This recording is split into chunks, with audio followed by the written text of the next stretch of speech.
अस्सलाम वालेकुम। मैं हूं दीन इम्तियाज़ और आप देख रहे हैं तख्ती ऑनलाइन। इंसान हमेशा से आसमानी बिजली को काबू करना चाहता था, उसे अपने कब्जे में लेके आना चाहता था, क्योंकि वो जानता था कि आसमानी बिजली में बहुत ताकत है और अगर वो आसमानी बिजली को सुधा लेता है, टेम कर लेता है, तो वो उससे बड़े बड़े काम कर सकता है। ये कहानी शुरू होती है एक पत्थर से जिसका नाम है एम्बर। मैं आपको ये पत्थर यहाँ पर दिखा रहा हूँ और इस पत्थर का इस्तेमाल करते हुए सबसे पहले एक फिलोसोफर जिसका नाम है थेल्स ऑफ मिलिटस, जो कि एक यूनानी थे, उन्होंने बिजली को दरियाफ्त किया। वाकया कुछ यूं है कि वो अपनी बिल्ली की फर पर, खाल पर ये पत्थर मलते रहते थे। उनकी आदत थी, लेकिन फिर उन्होंने देखना शुरू किया, ऑब्जर्व करना शुरू किया। जैसे ही उनकी बिल्ली एक जगह से दूसरी जगह जाती है तो छोटी छोटी चीजें उसके साथ चिपकना शुरू कर देती हैं। और फिर एक दिन जब वो ये पत्थर अपनी बिल्ली की फर पर बहुत जोर से रगड़ रहे थे तो उन्हें एक शॉक लगा, उन्हें एक झटका लगा। बिजली का सफर शुरू हो चुका था। आज हम बहुत से ऐसे एक्सपेरिमेंट्स करते हैं कि जब भी बॉडीज के बीच में चार्ज यूनिफॉर्म नहीं रहता तो चीज़ें एक दूसरे को अट्रैक्ट करना शुरू कर देती हैं। मसलन अगर एक गुब्बारा आप अपने सर पर ज़ोर ज़ोर से रगड़ेंगे तो गुब्बारा आपके बालों को अट्रैक्ट करना शुरू कर देगा। मैं आपको लेके चलता हूँ 1666 में, जब एक बहुत बड़े साइंसदान जिनका नाम था फ्रांसिस हॉक्सबी, इंग्लिश साइंसदान थे, और इन्होंने सोचा कि ये एक चार्ज जनरेटर बनाएंगे, जो कि मैं आपको तस्वीर में दिखा रहा हूं। आप इसमें एक शीशे का ग्लोब देख सकते हैं जिसके अंदर से एक गैस पंप के जरिए तमाम गैस बाहर निकाल ली गई, यानी इसके अंदर वैक्यूम है। और उसके साथ साथ आपको नीचे दो पहिए नजर आएंगे और एक पैडल नजर आएगा, साइकिल के पैडल की तरह, जिसको ये जोर जोर से घुमाते थे। तो जब ये इसकी पेडलिंग करते थे, पहिए जोर जोर से घूमते थे, तो ऊपर ग्लास का फ्लास्क भी घूमता था। आप यहां पर चार्ज जनरेटर ओरिजिनल हालत में देख रहे हैं। हॉक्सबी जब अपने जनरेटर को काफी देर तक घुमाते रहते थे तो वो तमाम बत्तियां, मोमबत्तियां आहिस्ता आहिस्ता बुझाना शुरू कर देते थे। कमरे में अंधेरा हो जाता था और फिर वो अपना हाथ इस ग्लोब के ऊपर रख देते थे, जैसे कि आपको तस्वीर में नजर आ रहा है। तो जब वो अपना हाथ ग्लोब के ऊपर रखते थे तो फ्रिक्शन की वजह से ग्लोब से चार्ज उनके हाथ की तरफ मुंतकिल होता था और हमें स्पार्क नजर आते थे, हमें नीली रोशनियां नजर आती थी। मजे की बात यह है कि हॉक्सबी जब किसी इंसुलेटर पे खड़े होते थे, मसलन उन्होंने रबर के शूज पहने हों, तो वो ये देखते थे कि उनके बाल आहिस्ता आहिस्ता खड़े होने शुरू हो जाते थे। उनकी बॉडी चार्ज होना शुरू हो जाती थी, क्योंकि इंसुलेटर के होने की वजह से चार्ज जमीन तक नहीं पहुंच पाता था और उनके जिस्म के बाल आहिस्ता आहिस्ता खड़े होना शुरू हो जाते थे, जैसे कि आप इस बच्चे के बाल देख रहे हैं। इस जादुई करतब को मैजिशियंस ने बहुत ज्यादा पसंद किया। इंग्लैंड की गलियों में लोग इलेक्ट्रिसिटी के मुख्तलिफ तजर्बे करना शुरू हो गए। वो लोगों को हैरान करते थे और अपने हाथों को और चीजों को चार्ज करके दूसरी चीजों को उनकी तरफ खींचते थे। बाज औक़ात लोग चार्ज होने की वजह से अपने हाथों के बीच इलेक्ट्रिक स्पार्क भी दिखाते थे। इसीलिए इन्हें मैजिशियन ऑफ इलेक्ट्रिसिटी कहा जाता था, जिसे बाद में इलेक्ट्रिशियन का नाम दिया गया। तो इलेक्ट्रिशियन मैजिशियन ऑफ इलेक्ट्रिसिटी हैं, जो कि मुख्तलिफ किस्म के इक्विपमेंट का इस्तेमाल करते हुए, उनको चार्ज करते हुए हमें एक्सपेरिमेंट्स करके दिखाते थे, और वो एक्सपेरिमेंट बड़े हैरानकुन साबित होते थे। मसला उनमें एक एक्सपेरिमेंट ये था कि एक बादशाह के ताज को पूरे तरीके से चार्ज किया जाए। तो अगर उनका ताज पूरे तरीके से उसमें चार्ज जमा होगा, तो जब उनके सर पे ये चार्ज रखा जाएगा तो आपको कुछ स्पार्क्स निकलते हुए नजर आएंगे, और इसका नाम इलेक्ट्रिकल ब्यूटिफिकेशन रखा गया। 1737 में ये एक्सपेरिमेंट्स किए गए, जिससे लोगों को इम्प्रेस किया जाता था। बादशाह इम्प्रेस कर सकते थे कि वो बहुत ज़्यादा मुत्तकी और परहेजगार हैं। स्टीफन ग्रे अगले साइंसदान थे जिन्होंने इलेक्ट्रिकल चार्ज का इस्तेमाल करते हुए एक नया लेवल डिफाइन किया। जो एक्सपेरिमेंट मैं आपको इस वक्त पिक्चर में दिखा रहा हूं, इसे द फ्लाइंग बॉय एक्सपेरिमेंट कहा जाता है। वो यतीम खाने से यतीम बच्चों को लेके आते और उनको रस्सियों के साथ एक लकड़ी के फ्रेम के जरिए बांध देते और उसके बाद हॉक्सबी के जनरेटर के साथ इस बच्चे को चार्ज किया जाता। जब बच्चे की बॉडी पर चार्ज एक सतह से ज़्यादा जमा हो जाता तो उसके नीचे जितनी भी चीज़ें रखी जाती थीं वो आहिस्ता आहिस्ता उड़ने लगती और बच्चे को चिपकने लगती थी। अमूमन नीचे गोल्ड फॉयल गोल्ड के पत्ते रखे जाते थे जो कि बच्चे को उड़ उड़ के चिपकते थे और लगता ऐसा था कि शायद बच्चा जादू कर रहा है। लेकिन ग्रे ने कुछ और चीज़ें भी इस एक्सपेरिमेंट के ज़रिए अखज़ की। उन्होंने देखा कि जब वो सिल्क रोप यूज़ करते हैं तो बच्चे की बॉडी चार्ज नहीं होती। इसका मतलब यह है कि इलेक्ट्रिसिटी सिल्क रोप से पास नहीं कर सकती। लेकिन कुछ ऐसे रोप्स थे जो आयरन और स्टील के रोप्स थे, उनसे इलेक्ट्रिसिटी पास कर सकती थी। तो उन्होंने हमें बताया कि दो किस्म के मटेरियल्स होते हैं। एक होते हैं इंसुलेटर्स जिनमें से चार्ज या इलेक्ट्रिसिटी पास नहीं कर सकती, मसलन रबर, वुड, वूल, ये तमाम इंसुलेटर्स हैं। और इसी तरीके से एक और कैटेगरी होती है मटेरियल्स की जिन्हें कंडक्टर्स कहा जाता है।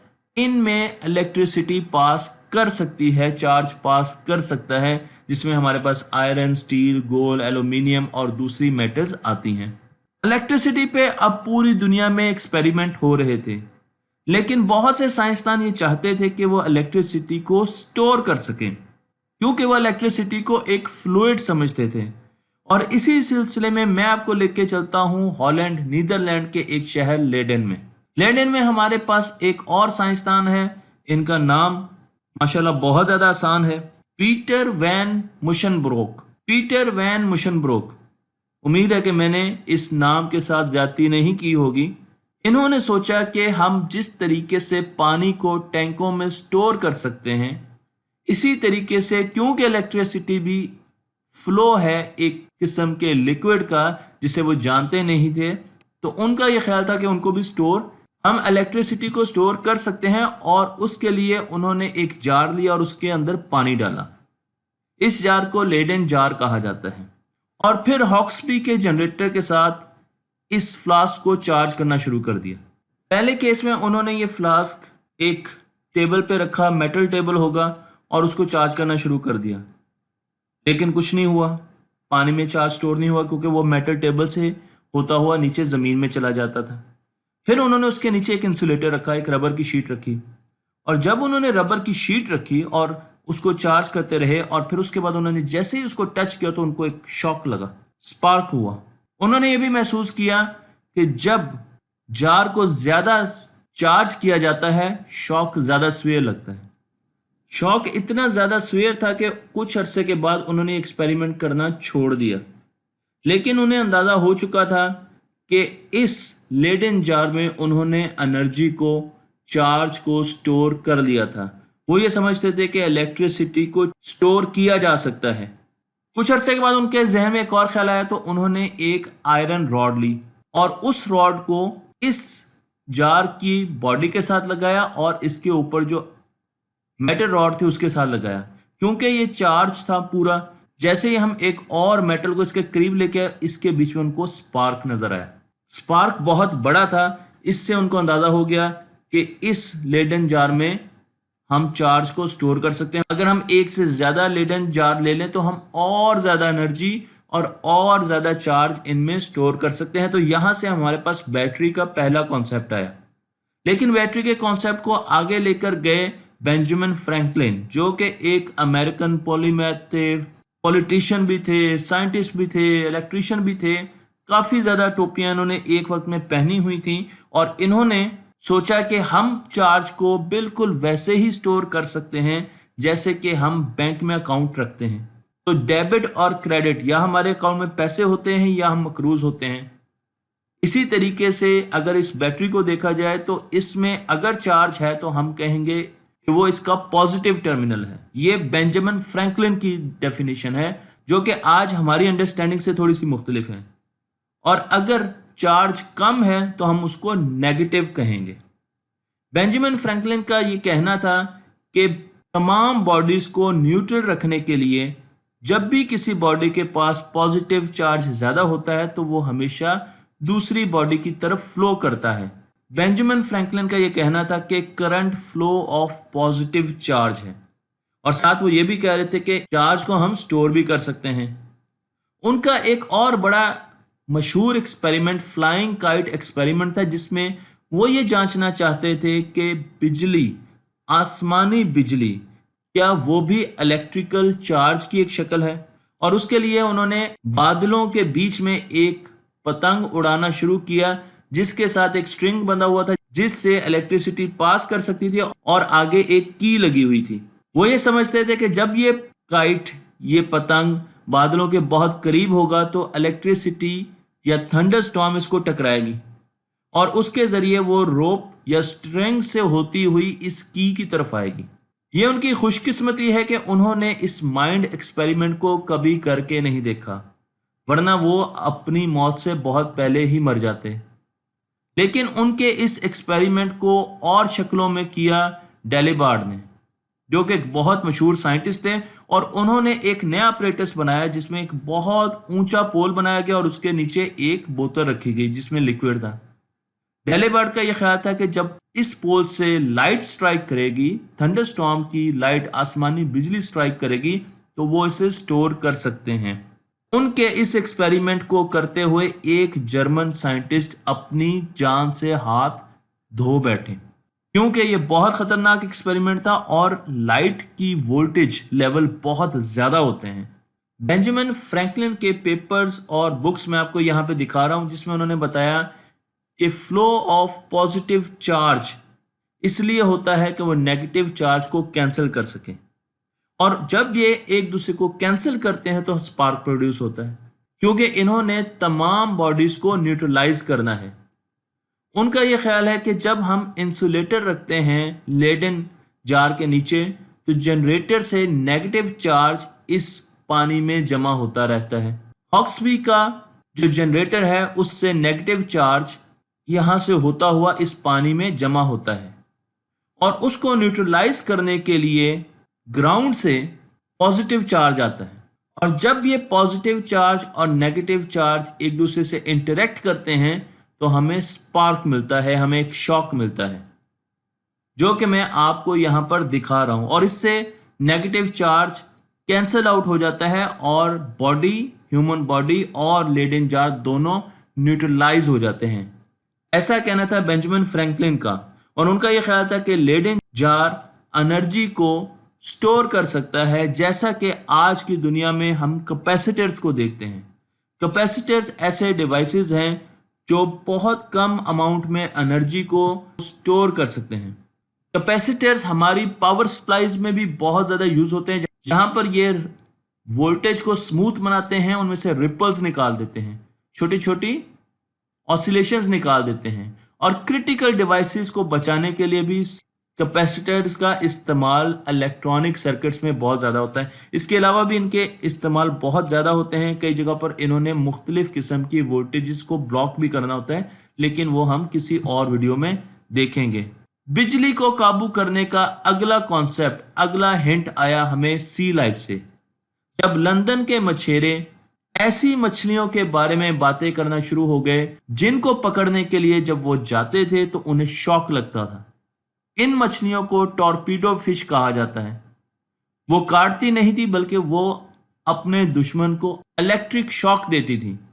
क्या ये शॉक बिल्कुल वैसा ही है जैसे कि हमारे लेडन जार से पैदा होने वाली बिजली? इस सवाल का जवाब ढूंढने के लिए मैदान में आए हेनरी कैवेंडिश, और उन्होंने एक आर्टिफिशियल फिश बनाई, उस पर बहुत ज़्यादा एक्सपेरिमेंट किए, और फिर उन्हें पता चला दो टर्म्स का। उन्होंने बताया कि अमाउंट ऑफ इलेक्ट्रिसिटी चार्ज से मुताबिकत रखती है। अगर चार्ज का फ्लो ज़्यादा होगा तो इलेक्ट्रिसिटी ज़्यादा गुजरेगी, यानी आप करंट की बात कर सकते हैं। और शॉक या इंटेंसिटी जो है वो पोटेंशियल डिफरेंस के साथ मुताबिकत रखता है।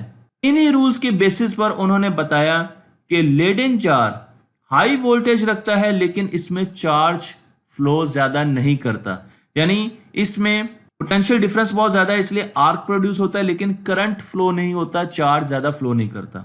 जबकि टॉर्पेडो फिश सिर्फ 240 वोल्ट्स का शॉक देती है, पोटेंशियल डिफरेंस है 240 वोल्ट्स, लेकिन उस इंटरेक्शन से चार्ज बहुत प्रोड्यूस होता है, तो हमें इलेक्ट्रिक आर्क नहीं नजर आता जब भी हम टॉर्पेडो फिश के पास आते थे, लेकिन शॉक बहुत जोर से लगता था। तो कैवेंडिश ने हमें बताया कि आपको शॉक वहां पर ज्यादा लगेगा जहां पर ज्यादा करंट आप में से पास करेगा, जहां चार्ज का फ्लो ज्यादा होगा आपकी बॉडी से, और आपको वहां पर शॉक कम लगेगा जहां पर कम करंट फ्लो करेगा, पोटेंशियल डिफरेंस ज्यादा भी हो, लेकिन अगर करंट फ्लो, चार्ज का फ्लो आपकी बॉडी से कम है तो आपको शॉक कम लगेगा। इसलिए किसी भी इलेक्ट्रिकल सर्किट को देखते हुए आपने उसकी वोल्टेज को तो देखना है, साथ साथ उसके करंट रेटिंग को जरूर देखना है, क्योंकि अगर उसकी करंट रेटिंग ज्यादा है तो वो बहुत खतरनाक सर्किट भी साबित हो सकता है। अगले साइंसदान हमारे पास लुगी गैल्वानी आए, जो कि फ्रॉग की बॉडी पर कुछ एक्सपेरिमेंट्स कर रहे थे, डायसेक्शन कर रहे थे। उन्होंने फ्रॉग की एक टांग से एक मेटल पीस लगाया हुआ था और वो मेटल पीस उसकी स्पाइनल कॉर्ड के साथ जाकर मिल जाता था। बीच में दो मेटल पीस थे, एक जेड था एक सी था, दो डिफरेंट मेटल पीसेस थे। लेकिन उन्हें बड़ी हैरानी हुई क्योंकि जब वो अपने रूम में अपनी लैब में एक्सपेरिमेंट कर रहे थे तो अचानक फ्रॉग की टांग खुद ब खुद हिल गई, ट्विच कर गई। वो बड़े हैरान हुए। उन्होंने फिर उन दोनों मेटल पीस को जोड़ा, तो जैसे ही उन्होंने जोड़ा फ्रॉग की टांग फिर दोबारा हिली। उन्होंने मेटल पीस को दूर किया, आप यहां पर देख सकते हैं येलो कलर का ब्लैक कलर के आपको कंडक्टिंग मेटल पीसेस नजर आ रहे हैं, वायर्स नजर आ रही हैं। जैसे ही वो इनको जोड़ते थे तो फ्रॉग की टांग ट्विच करती थी, एक तरफ को मूव करती थी। गलवानी के लिए ये बहुत हैरानकुन बात थी और उन्होंने इसकी एक्सप्लेनेशन ये दी कि हमारी बॉडी में, फ्रॉग की बॉडी में इलेक्ट्रिसिटी मौजूद है, उसके मसल्स में इलेक्ट्रिसिटी स्टोर होती है और इस वजह से जब भी हम इस इलेक्ट्रिसिटी को पाथ देते हैं तो फ्रॉग की टांग मूव करती है। लेकिन उनके सामने उनका मुकाबला था अलेजेंड्रो वोल्टा से, जो कि इटालियन फिजिसिस्ट थे और गलवानी के बहुत खिलाफ थे। दोनों की एक बहुत बड़ी राइवलरी थी। वोल्टा का यह ख्याल था कि इलेक्ट्रिसिटी बॉडी के अंदर स्टोर नहीं है, बल्कि उन मेटल्स को जिसके जरिए उन्होंने फ्रॉग को बांधा हुआ था उनके कॉम्बिनेशन से प्रोड्यूस होती है। उन्होंने एक छोटा सा एक्सपेरिमेंट किया। उन्होंने दो सिक्के लिए मुख्तलिफ मेटल से बने हुए और उनको इकट्ठा करके अपनी जुबान के साथ लगाया और फिर अपनी जुबान के साथ एक स्पून लगाया, चम्मच लगाया, तो उन्हें एक बड़ी सेंसेशन हुई। आप भी ये एक्सपेरिमेंट करके देख सकते हैं। बचपन में हम ये एक्सपेरिमेंट बार बार करके देखते थे तो उन्हें एक सेंसेशन हुई, बिल्कुल ऐसे जैसे उनकी जुबान से चार्ज फ्लो किया हो। तो उन्होंने ये बताया कि जब दो मेटल्स को इकट्ठा किया जाता है तो इलेक्ट्रिसिटी प्रोड्यूस होती है और उस इलेक्ट्रिसिटी की वजह से फ्रॉग की टांग ने ट्विच किया, ना कि ये इलेक्ट्रिसिटी उसके मसल्स में स्टोर थी। गलवानी और उनकी बहस बहुत दूर तक गई।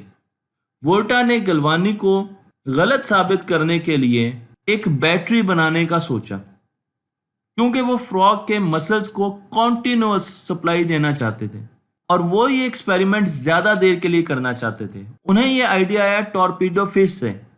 टॉर्पीडो फिश के ऊपर छोटे छोटे ग्रैनुलर जगह थी, सेल्स थे। आप देखें ये बड़े बड़े हिस्से हैं और जितने ये ग्रैनुलर जगह ज्यादा थी, जितने यहाँ पर दाने ज्यादा होते थे, उतनी ही ज्यादा शॉक देती थी टॉर्पीडो फिश।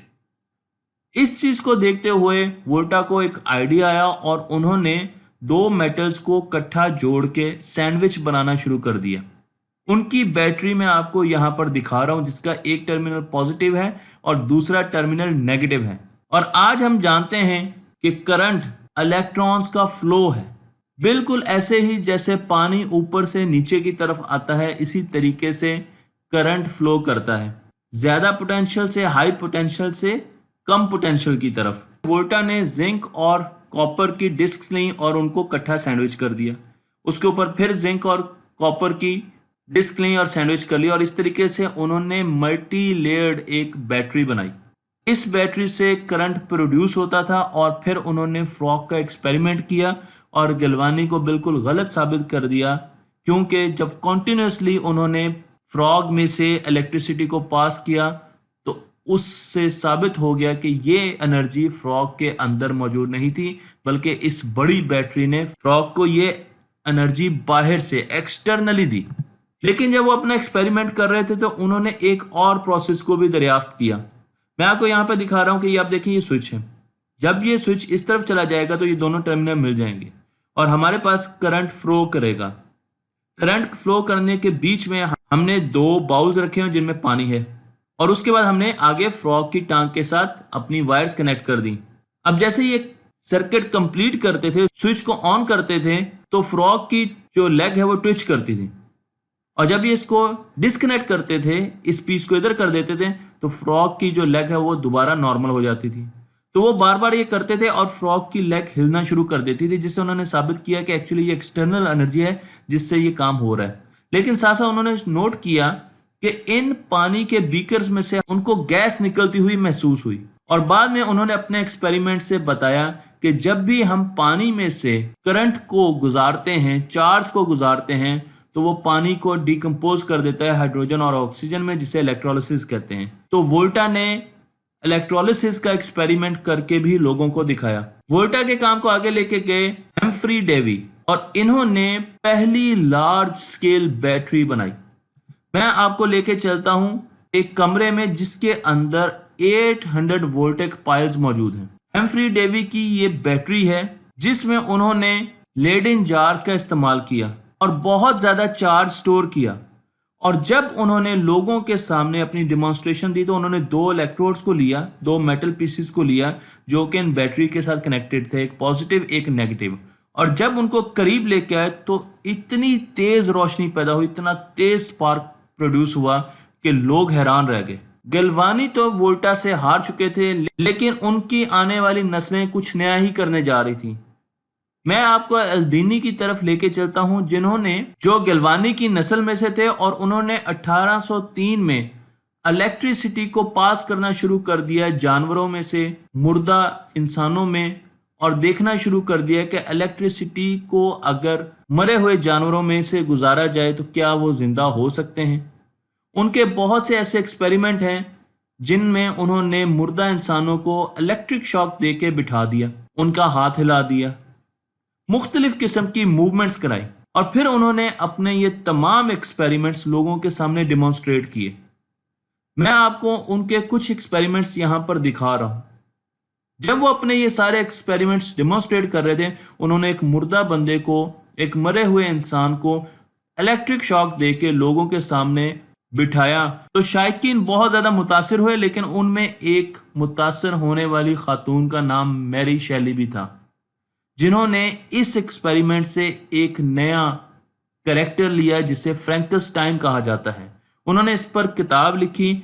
आज हम जानते हैं कि फ्रैंकनस्टाइन पे बहुत सी मूवीज बनती हैं, जो कि एक ऐसा मुर्दा इंसान है जिसे इलेक्ट्रिक शॉक देके जिंदा किया गया है। पोटेंशियल डिफरेंस और करंट की मिसाल इस आबशार से ली जा सकती है। इस आबशार की हाइट को हम पोटेंशियल डिफरेंस कह सकते हैं, जबकि नीचे गिरने वाले पानी के फ्लो को हम करंट से मुमासलत दे सकते हैं। जितनी ज़्यादा इस आबशार की हाइट बुलंदी होगी, उतना ही ज़्यादा करंट का फ्लो होगा। इसका मतलब यह है कि जितना ज़्यादा पोटेंशियल डिफरेंस होगा, उतना ही ज़्यादा करंट फ्लो करेगा। बैटरी में ये पोटेंशियल डिफरेंस दो मुख्तलिफ धातुओं को जोड़कर बनाया जाता है, और जब करंट हाई पोटेंशियल से लो पोटेंशियल की तरफ फ्लो करता है तो एनर्जी प्रोड्यूस होती है, और उस एनर्जी से हम बल्ब जला सकते हैं, उससे फैन जला सकते हैं और मुख्तलिफ काम कर सकते हैं। मैं आपको दोबारा तारीख में लेकर जाऊंगा। हम यूनानियों से भी पहले एक ऐसे इलाके में पहुंच चुके हैं जहां पर एक चरवाहा अपनी भेड़ें चरा रहा है, लेकिन उसकी लोहे की छड़ी एक रॉड के साथ चिपक जाती है। कुछ कहानियों में ये कहा जाता है कि उसके जूते की मेखें, कील, नेल्स भी एक रॉक के साथ चिपक जाते हैं और वो बड़ा हैरान होकर देखता है उस रॉक को जिससे हमने मुस्तकबिल में मैग्नेट्स बनाए। इस रॉक को लोडस्टोन कहा जाता है और आज ज़्यादातर मैग्नेट्स लोडस्टोन से बनाए जाते हैं। ये एक नेचुरली अकरिंग मैग्नेट है। इसके अलावा हम मैग्नेट्स को आयरन, निकल और मुख्तलिफ मेटल से भी बनाते हैं। मैग्नेट्स की डिस्कवरी इंसानी तारीख में एक बहुत बड़ा संगे मील है, क्योंकि मैग्नेट्स की वजह से हम ऐसे ऐसे काम कर पा रहे हैं जो उनके बगैर मुमकिन नहीं। मैं आपको लेके चलूँगा दोबारा हेम्फ्री डेवी के पास, जो कि अपने lectures royal institute of London में देते थे। उनके एक लेक्चर के टिकट उस वक्त के 20 साला एक नौजवान को मिले जो कि 12 साल की उम्र में किताबों की जिल्दें करता था। उसको किताबें पढ़ने का बहुत शौक था और उसने खुद किताबें पढ़ के बगैर किसी फॉर्मल एजुकेशन के, बगैर किसी फॉर्मल स्कूलिंग के अपने शौक को आगे बढ़ाना शुरू कर दिया। मैं बात कर रहा हूँ बहुत मशहूर साइंसदान जिन्हें माइकल फैराडे कहा जाता है। माइकल फैराडे 20 साल की उम्र में डेवी का लेक्चर सुनने के लिए गए और वो बहुत ज़्यादा मुतासिर हुए डेवी के तजर्बात देखकर। उन्होंने डेवी से राब्ता किया और रॉयल इंस्टीट्यूट में उनके असिस्टेंट बनकर काम करने लगे। यही वो वक्त था जब एक डेनिश साइंटिस्ट जिनका नाम हैंस क्रिश्चियन था, उन्होंने मुख्तलिफ किस्म के एक्सपेरिमेंट किए और हमें बताने की कोशिश की कि कुदरत में मिलने वाले मैग्नेट्स के अलावा, मकनातीस के अलावा भी हम मैग्नेट्स बना सकते हैं। यहाँ पर मैं आपको उनके कुछ एक्सपेरिमेंट दिखा रहा हूँ जिसमें हमारे पास पावर सप्लाई है और बीच में एक कॉपर की वायर है और इस कॉपर की वायर के साथ हमने एक मैग्नेटिक निडल रखी हुई, एक छोटा सा मकनातीस रखा हुआ है। तो जब इस केबल से, इस वायर से करंट पास होता है, इलेक्ट्रॉन्स फ्लो करते हैं, तो उन्होंने ये देखा कि निडल एक तरफ डिफ्लेक्ट करती है। वो बड़े हैरान हुए क्योंकि केबल और निडल के दरमियान कोई चीज़ मौजूद नहीं थी, कोई कनेक्शन मौजूद नहीं था।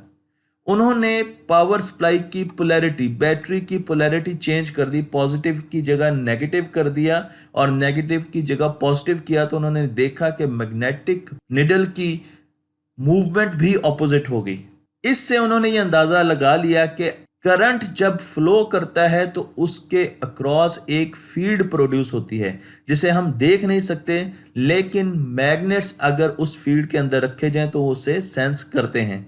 यही चीज़ मैं आपको यहाँ पर दिखा रहा हूँ। आप देखें कि जैसे इलेक्ट्रॉन फ्लो करते हैं तो हमें मैग्नेटिक कंपस में डिफ्लेक्शन नज़र आती है, उसकी सुई घूमती हुई, हरकत करती हुई महसूस होती है और उसकी वजह वो फील्ड है जो मैग्नेट प्रोड्यूस करते हैं। माइकल फैराडे ने उनका ये एक्सपेरिमेंट बहुत गौर से पढ़ा और उसको आगे लेकर चले। उन्होंने मैग्नेट्स के ज़रिए हरकत, मोशन प्रोड्यूस करने की कोशिश की। तो मैं आपको उनका एक बहुत मशहूर एक्सपेरिमेंट दिखा रहा हूँ जिसमें हमारे पास एक पावर सप्लाई है और उस पावर सप्लाई के साथ हमने एक स्विच लगाया और कॉपर की वायर लेकर एक केबल आपको यहाँ पर नज़र आ रही है। ये कॉपर की केबल है, कॉपर की एक छोटी सी वायर है और हमारे पास नीचे एक बर्तन है जिसके अंदर मरकरी है। मरकरी एक बहुत अच्छा कंडक्टर है इलेक्ट्रिसिटी का और दूसरी तरफ हमारे पास नेगेटिव वायर आ रही है जो कि मरकरी के अंदर डिप हो रही है और बीच में हमारे पास एक मैग्नेट है। मैं आपको पहले एक्सपेरिमेंट दिखा चुका हूं जिसमें वायर जो कि करंट लेके आती है वो एक फील्ड रखती है, एक मैग्नेटिक फील्ड रखती है जो कि मैग्नेटिक कंपस को डिफ्लेक्ट करवाती है। इसका मतलब यह है कि ये वायर भी एक मैग्नेट के तौर पे काम कर रही है और उसके साथ अंदर भी एक मैग्नेट की मैग्नेटिक फील्ड है। वायर की अपनी सर्कुलर मैग्नेटिक फील्ड है और इस मैग्नेट की भी मैग्नेटिक फील्ड है। तो जब दोनों इंटरेक्ट करती हैं तो ये वायर इस मैग्नेट के गिर्द घूमना शुरू हो जाती है, जिस तरीके से आपको यहाँ पर इमेज में नज़र आ रहा है। तो हमने इलेक्ट्रिसिटी के ज़रिए मोशन को प्रोड्यूस किया, हमने चीज़ों को मूव करवाना शुरू कर दिया और इस वक्त आप दुनिया की पहली डीसी मोटर देख रहे हैं। डीसी मोटर एक ऐसा इक्विपमेंट है जो मैग्नेटिक फील्ड को इस्तेमाल करते हुए मैग्नेटिक फोर्स को इलेक्ट्रोमैग्नेटिक फोर्स को मोशन में कन्वर्ट करता है। तो अब आप मोशन ले सकते हैं इलेक्ट्रिसिटी से। ये एक बहुत बड़ी कामयाबी थी माइकल फैराडे की, लेकिन उन्होंने सोचा कि क्या उल्टा हो सकता है, क्या मोशन के जरिए हम इलेक्ट्रिसिटी प्रोड्यूस कर सकते हैं। और उसके लिए उन्होंने एक और एक्सपेरिमेंट सोचा जिसमें मैं आपको दिखा रहा हूं कि हमारे पास कॉइल है और ये कॉइल कनेक्टेड है एक वोल्ट मीटर के साथ। तो जो ही मैं मैग्नेट इस कॉइल के अंदर और बाहर तेजी से मूव करूंगा तो आपको वोल्ट मीटर पर डिफ्लेक्शन नजर आएगी। जब मैग्नेट इसके अंदर जाएगा तो डिफ्लेक्शन एक तरफ होगी और जब मैग्नेट बाहर आएगा तो डिफ्लेक्शन दूसरी तरफ होगी। अब हम हरकत के साथ करंट और वोल्टेज यानी कि इलेक्ट्रिसिटी प्रोड्यूस कर रहे हैं। यही चीज़ आप यहाँ पर देख सकते हैं कि हमारे पास यहाँ पर नॉर्थ पोल अंदर की तरफ जा रहा है तो आपको डिफ्लेक्शन नज़र आ रही है लेफ्ट साइड पर वोल्टेज की, और जब वो बाहर की तरफ निकलता है तो हमें राइट साइड पे वोल्टेज की डिफ्लेक्शन नज़र आती है। और अगर इसको मैं तेज़ी से अंदर बाहर करूं तो मुझे यहाँ पर वोल्टेज में ऑसिलेशंस मिलनी शुरू हो जाएंगी। तो माइकल फैराडे ने क्या किया, उन्होंने उल्टा काम किया। उन्होंने मोशन का इस्तेमाल करते हुए वोल्टेज और करंट प्रोड्यूस किए, यानी कि उन्होंने दुनिया का पहला जनरेटर बनाया जो कि मोटर के बिल्कुल ऑपोजिट प्रिंसिपल पर काम करता है। मैं यहाँ पर आपको एक और जनरेटर जिसे डिस्क डायनेमो कहा जाता है वो दिखा रहा हूँ। आप देख सकते हैं कि यहाँ पर मेरे पास एक मैग्नेट है और उसके साथ एक डिस्क है और इस डिस्क को हमने एनर्जाइज किया हुआ है, इसको हमने सप्लाई दी हुई है। आप यहाँ पर देख सकते हैं कि मेरे पास पॉजिटिव टर्मिनल है, मेरे पास नेगेटिव टर्मिनल है। एक टर्मिनल ब्रश के साथ लग रहा है जो कि इस डिस्क के बिल्कुल ऊपर की जगह पर मौजूद है, दूसरा उसके हैंडल के पास लग रहा है। इस डिस्क को हम रोटेट कर सकते हैं और जब हम इसको बहुत तेजी से रोटेट करेंगे तो चार्ज इस पर एक्यूमुलेट होगा। नेगेटिव चार्ज ऊपर वाली सतह पे बाउंड्रीज पर एक्यूमुलेट होगा, जबकि पॉजिटिव चार्ज इसके अंदर की साइड पर जमा होगा और उसकी वजह मैग्नेटिक फील्ड है जो कि ये मैग्नेट प्रोड्यूस कर रहा है। और जैसे ही हम इसके साथ केबल्स को कनेक्ट करेंगे तो करंट फ्लो करना शुरू कर देगा। तो मैंने एक मर्तबा फिर मोशन के जरिए इलेक्ट्रिसिटी को प्रोड्यूस किया। इसे हम फैराडे डिस्क भी कहते हैं और हमारे पास दुनिया का पहला डीसी जनरेटर मौजूद है। तीसरी बड़ी चीज जो फैराडे ने हमें दी वो इलेक्ट्रोमैग्नेट्स का कॉन्सेप्ट था। हम ये समझते थे कि मटेरियल दो किस्म के होते हैं, या वो मैग्नेट्स होते हैं या वो मैग्नेट्स नहीं होते। लेकिन कई साइंसदानों ने इससे एक्सपेरिमेंट किए जिसमें उन्होंने हमें बताने की कोशिश की कि हम मैग्नेटिक प्रॉपर्टीज को हासिल कर सकते हैं वक्ती तौर पे, टेम्परेरी तौर पे। इनमें सबसे अहम जो साइंसदान है वो विलियम स्टर्जन हैं, जिन्होंने हमें हॉर्स शू एक स्पेशल किस्म का मैग्नेट दिया जिसे हॉर्स शू मैग्नेट कहा जाता है। और इसका प्रिंसिपल बड़ा सिंपल है। आप देख सकते हैं कि यहाँ पर हमने कॉइल एक यू टाइप रॉड के ऊपर चढ़ाई हुई है। तो जितनी ज़्यादा कॉइल होगी, जितने उसके टर्न्स होंगे, उतने ही ज़बरदस्त किस्म की मैग्नेटिक फील्ड प्रोड्यूस की जाएगी और इसको हम फिर एनर्जाइज करेंगे बैटरी के साथ। तो जब मैं इस पूरे सर्किट को बैटरी के साथ एनर्जाइज करूंगा, इसको सप्लाई दूंगा, तो कॉइल में जैसे ही करंट फ्लो करेगा ये कॉइल एक मैग्नेटिक फील्ड प्रोड्यूस करेगी। और उसका सबूत ये होगा कि इसके नीचे अगर हम आयरन प्लेट रखें या हम आयरन का कोई और पीस रखें तो ये उसको फौरन अपनी तरफ खींच लेगा। इसे इलेक्ट्रोमैग्नेट कहा जाता है।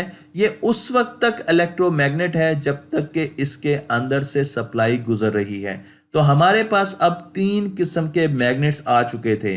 मैं आपको यहाँ पर मैग्नेट्स की एक बहुत बेसिक प्रॉपर्टी के बारे में बताने जा रहा हूँ जो कि डोमेन के नाम से जानी जाती है।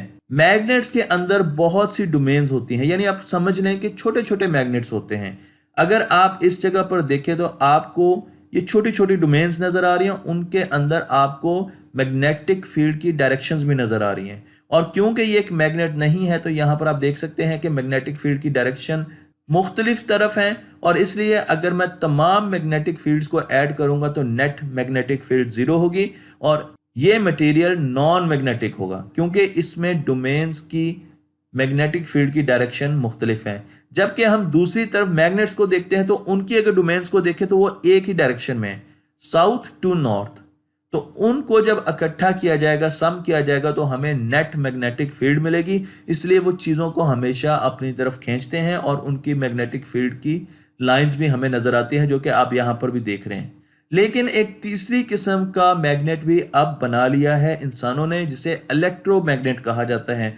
और ये ऐसा मैग्नेट है जो कि वक्ती तौर पर मैग्नेट बन सकता है। अगर इस कील के ऊपर, इस मेख के ऊपर, इस नेल के ऊपर एक वायर चढ़ाकर उसे पावर सप्लाई दे दी जाए तो ये एक मैग्नेट बन जाएगा।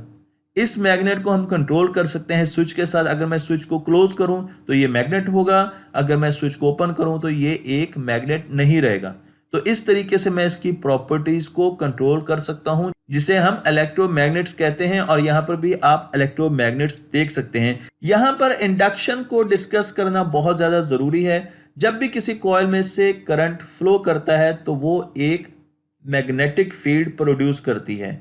इसका मतलब यह है कि ये एक इलेक्ट्रोमैग्नेट बन चुका है। अगर आप इस कॉइल को देखें, अगर आप इस कॉइल को देखें और इसको पावर सप्लाई दी है, तो अब ये इलेक्ट्रोमैग्नेट एक मैग्नेट के तौर पे काम करेगा। तो मैं अगर सिंपल मैग्नेट भी ले लूं तो वो वही काम करेगा जो इस वक्त ये पूरी असेंबली कर रही है। और इसको हम एक और कॉइल, एक नीचे हमारे पास एक ड्रम है जिसमें एक और कॉइल मौजूद है और उसके अंदर हम मूव करते हैं, तो इसकी मैग्नेटिक फील्ड इस कॉइल के अंदर करंट प्रोड्यूस करेगी, इंड्यूस करेगी, वोल्टेज भी इंड्यूस करेगी। इसे इंडक्शन कहा जाता है। इनका आपस में कोई कांटेक्ट नहीं है, फिजिकली कोई कांटेक्ट नहीं है। लेकिन जब मैं इस कॉइल को, इस इलेक्ट्रोमैग्नेट को इस कॉइल के अंदर मूव करूंगा तो हमें यहां पर करंट मिलेगा, हमें यहां पर वोल्टेज मिलेगी। और ये दिखाने के लिए हमने इसके साथ आगे एक मैग्नेटिक कंपास बांध दी है, तो उसमें हमें डिफ्लेक्शन नजर आएगी। माइकल फैराडे ने ये experiment royal institute of London में किया और जब उन्होंने इसको अंदर की तरफ मूव किया, बाहर निकाला और इंड्यूस करंट की वजह से मैग्नेटिक कंपास मूव हुई, तो ये पहली वायरलेस डिमॉन्स्ट्रेशन थी डेटा को एक जगह से दूसरी जगह भेजने की, क्योंकि इनके बीच में कोई भी कनेक्शन नहीं था। आज हम इन इलेक्ट्रोमैग्नेट्स को बहुत ज़्यादा यूज़ करते हैं और इनका एक बहुत बड़ा इस्तेमाल क्रेन्स में होता है।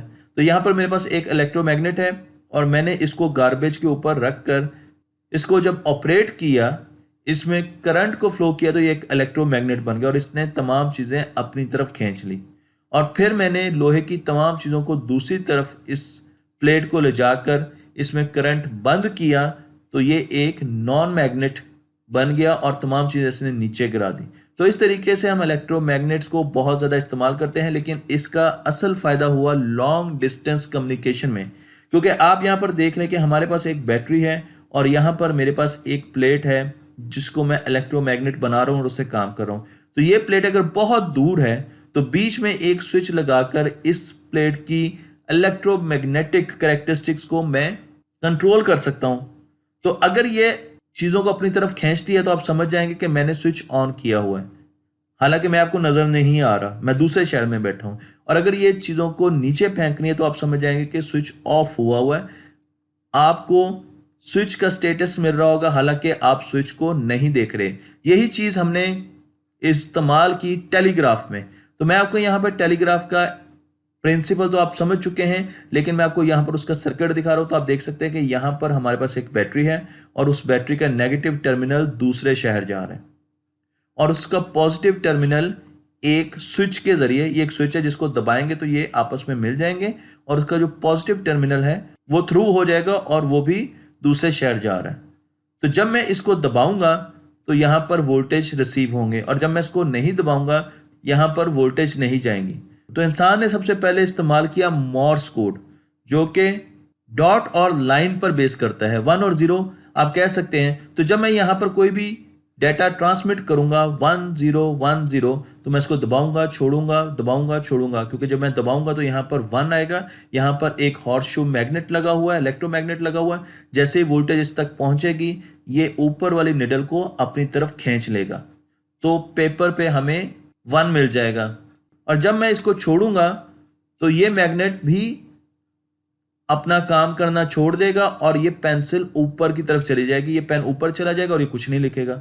तो इस तरीके से हमें सिग्नल्स दूसरी तरफ मिलना शुरू हो जाएंगे और ये बाइनरी सिग्नल्स हैं जो कि हमें मिल रहे हैं, लेकिन हम इसको इनकोड करते हैं मॉर्स कोड में। तो हमने डेटा एक जगह से दूसरी जगह भेजना शुरू किया। पहले शुरू में हमने एक सिटी से दूसरी सिटी में भेजना शुरू किया, लेकिन फिर इंसान को ज़रूरत महसूस हुई कि दुनिया की दो बहुत बड़े मुल्क अमेरिका और इंग्लैंड के दरमियान, इंग्लिस्तान के दरमियान डेटा को भेजा जाए, और इसके लिए हमें ज़रूरत थी एक ट्रांस अटलांटिक केबल की, एक अंडरग्राउंड सबमरीन केबल की, जो कि समंदर के नीचे से डाली जाए। और इसके लिए उस वक्त के दो बड़े मुल्कों ने हाथ मिलाया और उन्होंने इस प्रोजेक्ट पर काम करना शुरू कर दिया ताकि वो टेलीग्राफ के जरिए एक दूसरे से कम्युनिकेट कर सकें। प्रोजेक्ट 1858 में शुरू किया गया और इसमें केबल के पीसीस को बहरी जहाज़ों के जरिए समंदर में रखा गया और उनको कनेक्ट किया गया। लेकिन क्योंकि ये पहला एक्सपेरिमेंट था, इसलिए इसमें बहुत ज़्यादा कामयाबी नहीं हुई, क्योंकि जब पहली मरतबा क्वीन ने, इंग्लिस्तान की क्वीन ने अमेरिका के सदर को एक 90 करैक्टर का टेक्स्ट किया, मैसेज किया, तो वो उन्हें 16 घंटे के बाद मिला। इतना ज़्यादा डिले था। और फिर आहिस्ता आहिस्ता इसमें नॉइज़ आना शुरू हो गई, इसमें अनवांटेड सिग्नल्स आना शुरू हो गए। हमें ये पता नहीं चलता था कि दूसरी तरफ से 1 आ रहा है कि 0 आ रहा है, डॉट आ रहा है कि डैश आ रहा है। काफ़ी ज़्यादा प्रॉब्लम्स शुरू हो गए, जिसको इंसान ने समझने की कोशिश की। लेकिन उस वक्त के चीफ इंजीनियर, जिनका नाम था एडवर्ड ऑरेंज, उन्होंने ये सोचा कि शायद इसकी वजह लो वोल्टेजेस हैं, क्योंकि वो ये समझते थे कि केबल एक पानी की पाइप की तरह है, तो अगर पानी दूसरी तरफ नहीं पहुंच रहा तो इसका मतलब बीच में कोई ब्लॉकेज है, और अगर हम पानी का प्रेशर बढ़ाएंगे तो वो ब्लॉकेज निकल जाएगी। यही सोचते हुए उन्होंने अपनी टीम को ऑर्डर किया कि आप बहुत हाई वोल्टेजेस इस केबल के थ्रू भेजें। और जब उनकी टीम ने हाई वोल्टेज सिग्नल इस केबल के थ्रू भेजे तो केबल बिल्कुल ही काम करना छोड़ गई। तो इस तरीके से हमारी पहली केबल, जो कि टेलीग्राफ सिग्नल्स के लिए डाली गई थी, वो कुछ बहुत ज़्यादा मुफीद साबित नहीं हुई। और उसकी वजह यह थी कि सिग्नल 1 और 0 की फॉर्म में ट्रैवल करते हैं, वो पानी के फ्लो की तरह ट्रैवल नहीं करते। सिग्नल पल्सेस में ट्रैवल करते हैं, कभी पल्स हाई होती है और कभी पल्स मौजूद नहीं होती। उसके अलावा एक और फिनोमिना जिसको इंसान उस वक्त तक नहीं समझ पाया था, वो इलेक्ट्रोमैग्नेटिक रेडिएशंस थी, जिसके लिए वो केबल्स नहीं बनाई गई थी। और उसके साथ साथ उसके गिर्द पैदा होने वाली मैग्नेटिक फील्ड और उससे प्रोड्यूस होने वाली इंडक्शन भी एक बहुत बड़ा मेजर हिस्सा था, जो कि इंसान को अभी समझना था। इंसान ने खैर हिम्मत नहीं हारी और 8 सालों की मेहनत के बाद, केबल्स को बहुत ज़्यादा इम्प्रूव करने के बाद और उनके इर्द गिर्द आर्मर डालने के बाद, ताकि समंदर में वो डैमेज ना हो सके, जिस पर मैं एक पूरी वीडियो भी बना चुका हूँ। आप यहाँ पर ये आर्मर देख सकते हैं। तो समंदर में ये केबल डालते हुए डैमेज भी ना हो, उन्होंने नई केबल डाली 8 साल के बाद 1866 में, और वहाँ से हमारे टेलीग्राफ ने काम करना शुरू कर दिया। इंसान को कामयाबी हुई। लेकिन अभी हमें बहुत आगे जाना है और अब बारी है गैस लैंप्स की, रोशनी को ट्रांसफॉर्म करने के लिए, क्योंकि इस वक्त तक रोशनी हमारे घरों में गैस लैंप से आती थी, हमारी गलियों में गैस लैंप से आती थी। और इसका नुकसान ये था कि एक तो रोशनी बहुत ज़्यादा रोशन नहीं होती थी, क्योंकि गैस एक टेम्परेचर तक जल सकती है और उससे ज़्यादा रोशनी प्रोड्यूस नहीं कर सकती। और दूसरी चीज़, इसके लिए पाइपिंग सर्किट चाहिए थे। तो हर जगह पर घरों के अंदर गैस के पाइप्स मौजूद थे, घर के बाहर थे, जो कि बहुत ज़्यादा अनसेफ थे और इससे आग लग जाती थी, लोग मर जाते थे। तो कई साइंसदान ये सोचते थे कि हम किस तरीके से फ्यूल को जलाए बगैर, मोमबत्तियों को जलाए बगैर, गैस को जलाए बगैर रोशनी प्रोड्यूस कर सकें। बहुत से साइंसदान इस काम में लगे हुए थे, क्योंकि उनकी इंस्पिरेशन थे हम्फ्री डेवी, जिन्होंने रॉयल इंस्टीट्यूट में एक एक्सपेरिमेंट करके दिखाया था, एक आर्क प्रोड्यूस किया था लेडन जार्स को इस्तेमाल करते हुए। गोया कि वो आर्क बहुत छोटे टाइम के लिए था, लेकिन साइंसदान ये समझ चुके थे कि अगर इस आर्क को किसी तरीके से कंट्रोल कर लिया जाए और इसका टाइम पीरियड बढ़ा दिया जाए तो हमें मुस्तकिल रोशनी मिल सकती है और ये काम इलेक्ट्रिसिटी कर सकती है। 1878 में इंग्लिस्तान के एक साइंटिस्ट जिनका नाम जोसेफ स्वान था, उन्होंने बल्ब बनाने शुरू कर दिए। गोया कि उनका नाम हम बहुत कम जानते हैं, लेकिन वो एडिसन से पहले बल्ब बना चुके थे। उन्होंने छोटे छोटे फिलामेंट्स लिए और बल्ब के अंदर उन फिलामेंट्स को डालकर उनके अंदर से इलेक्ट्रिसिटी को फ्लो करते थे। इन फिलामेंट्स के ये छोटी छोटी जो वायर्स थी इनकी रेजिस्टेंस काफ़ी कम थी, लेकिन क्योंकि इनसे इलेक्ट्रिसिटी गुजारी जाती थी तो इनका टेम्परेचर बढ़ता था।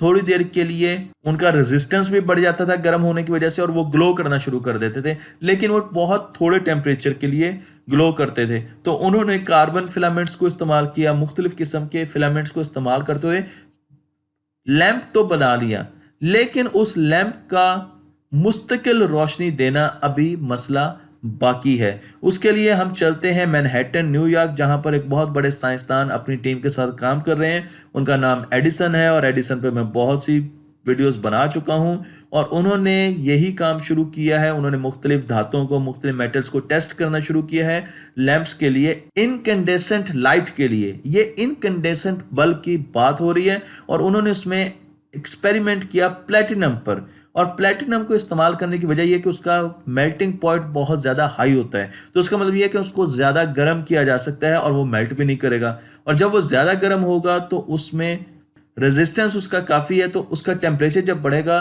तो रेजिस्टेंस भी बढ़ेगा और वो और ज़्यादा एनर्जी या रोशनी प्रोड्यूस करेगा।